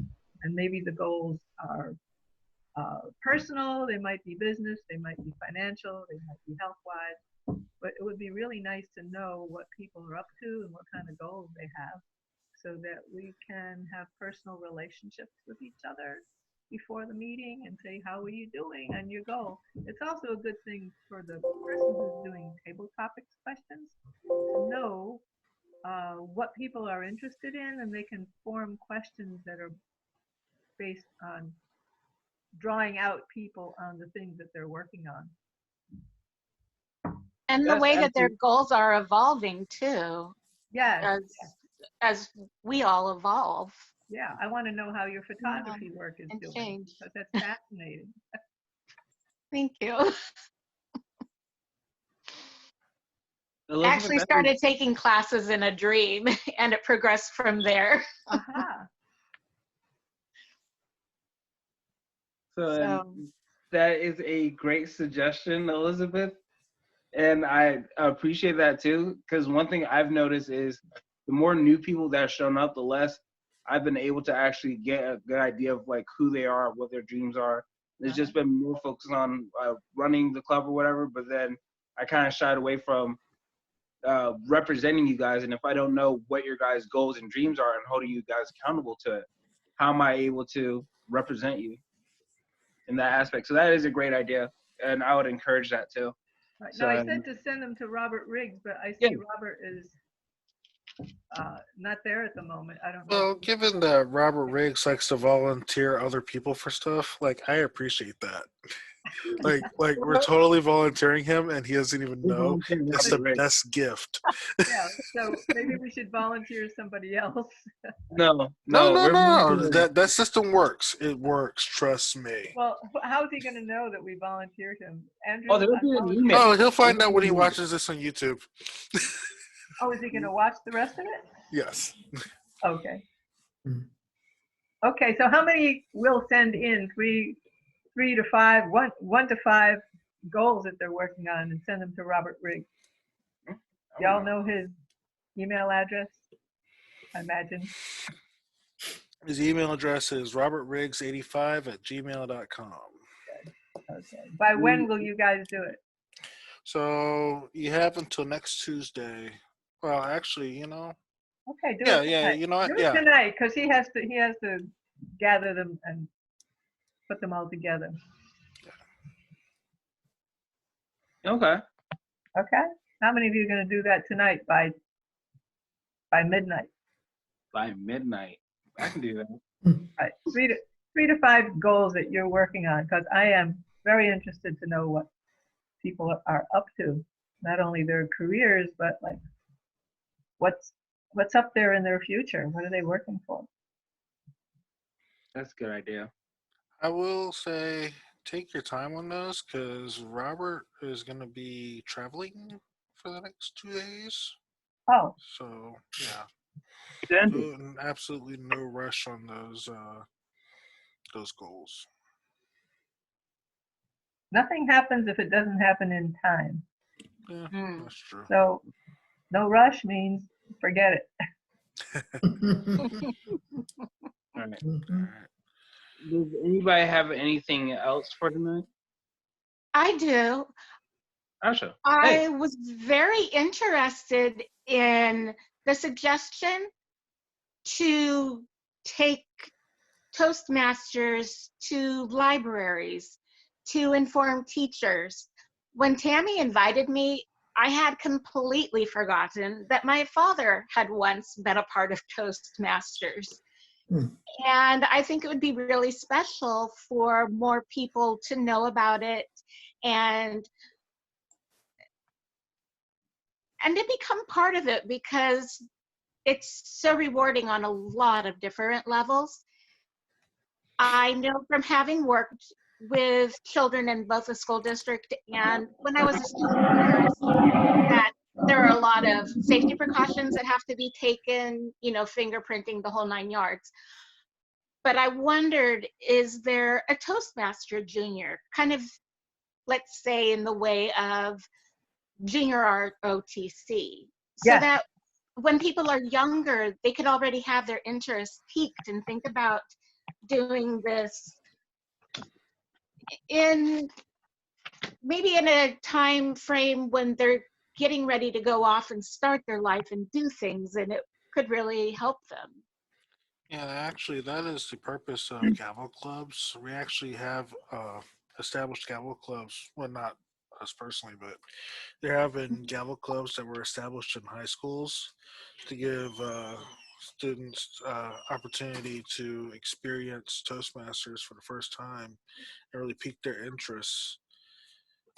There's also youth leadership clubs, which is actually one of the distinguished Toastmasters requirements that would help get people into the Toastmasters experience and find out what it's about. And eventually they would join a Toastmasters club when they turn 18. Nice. I just found myself wishing that I had gotten involved in it a long time ago.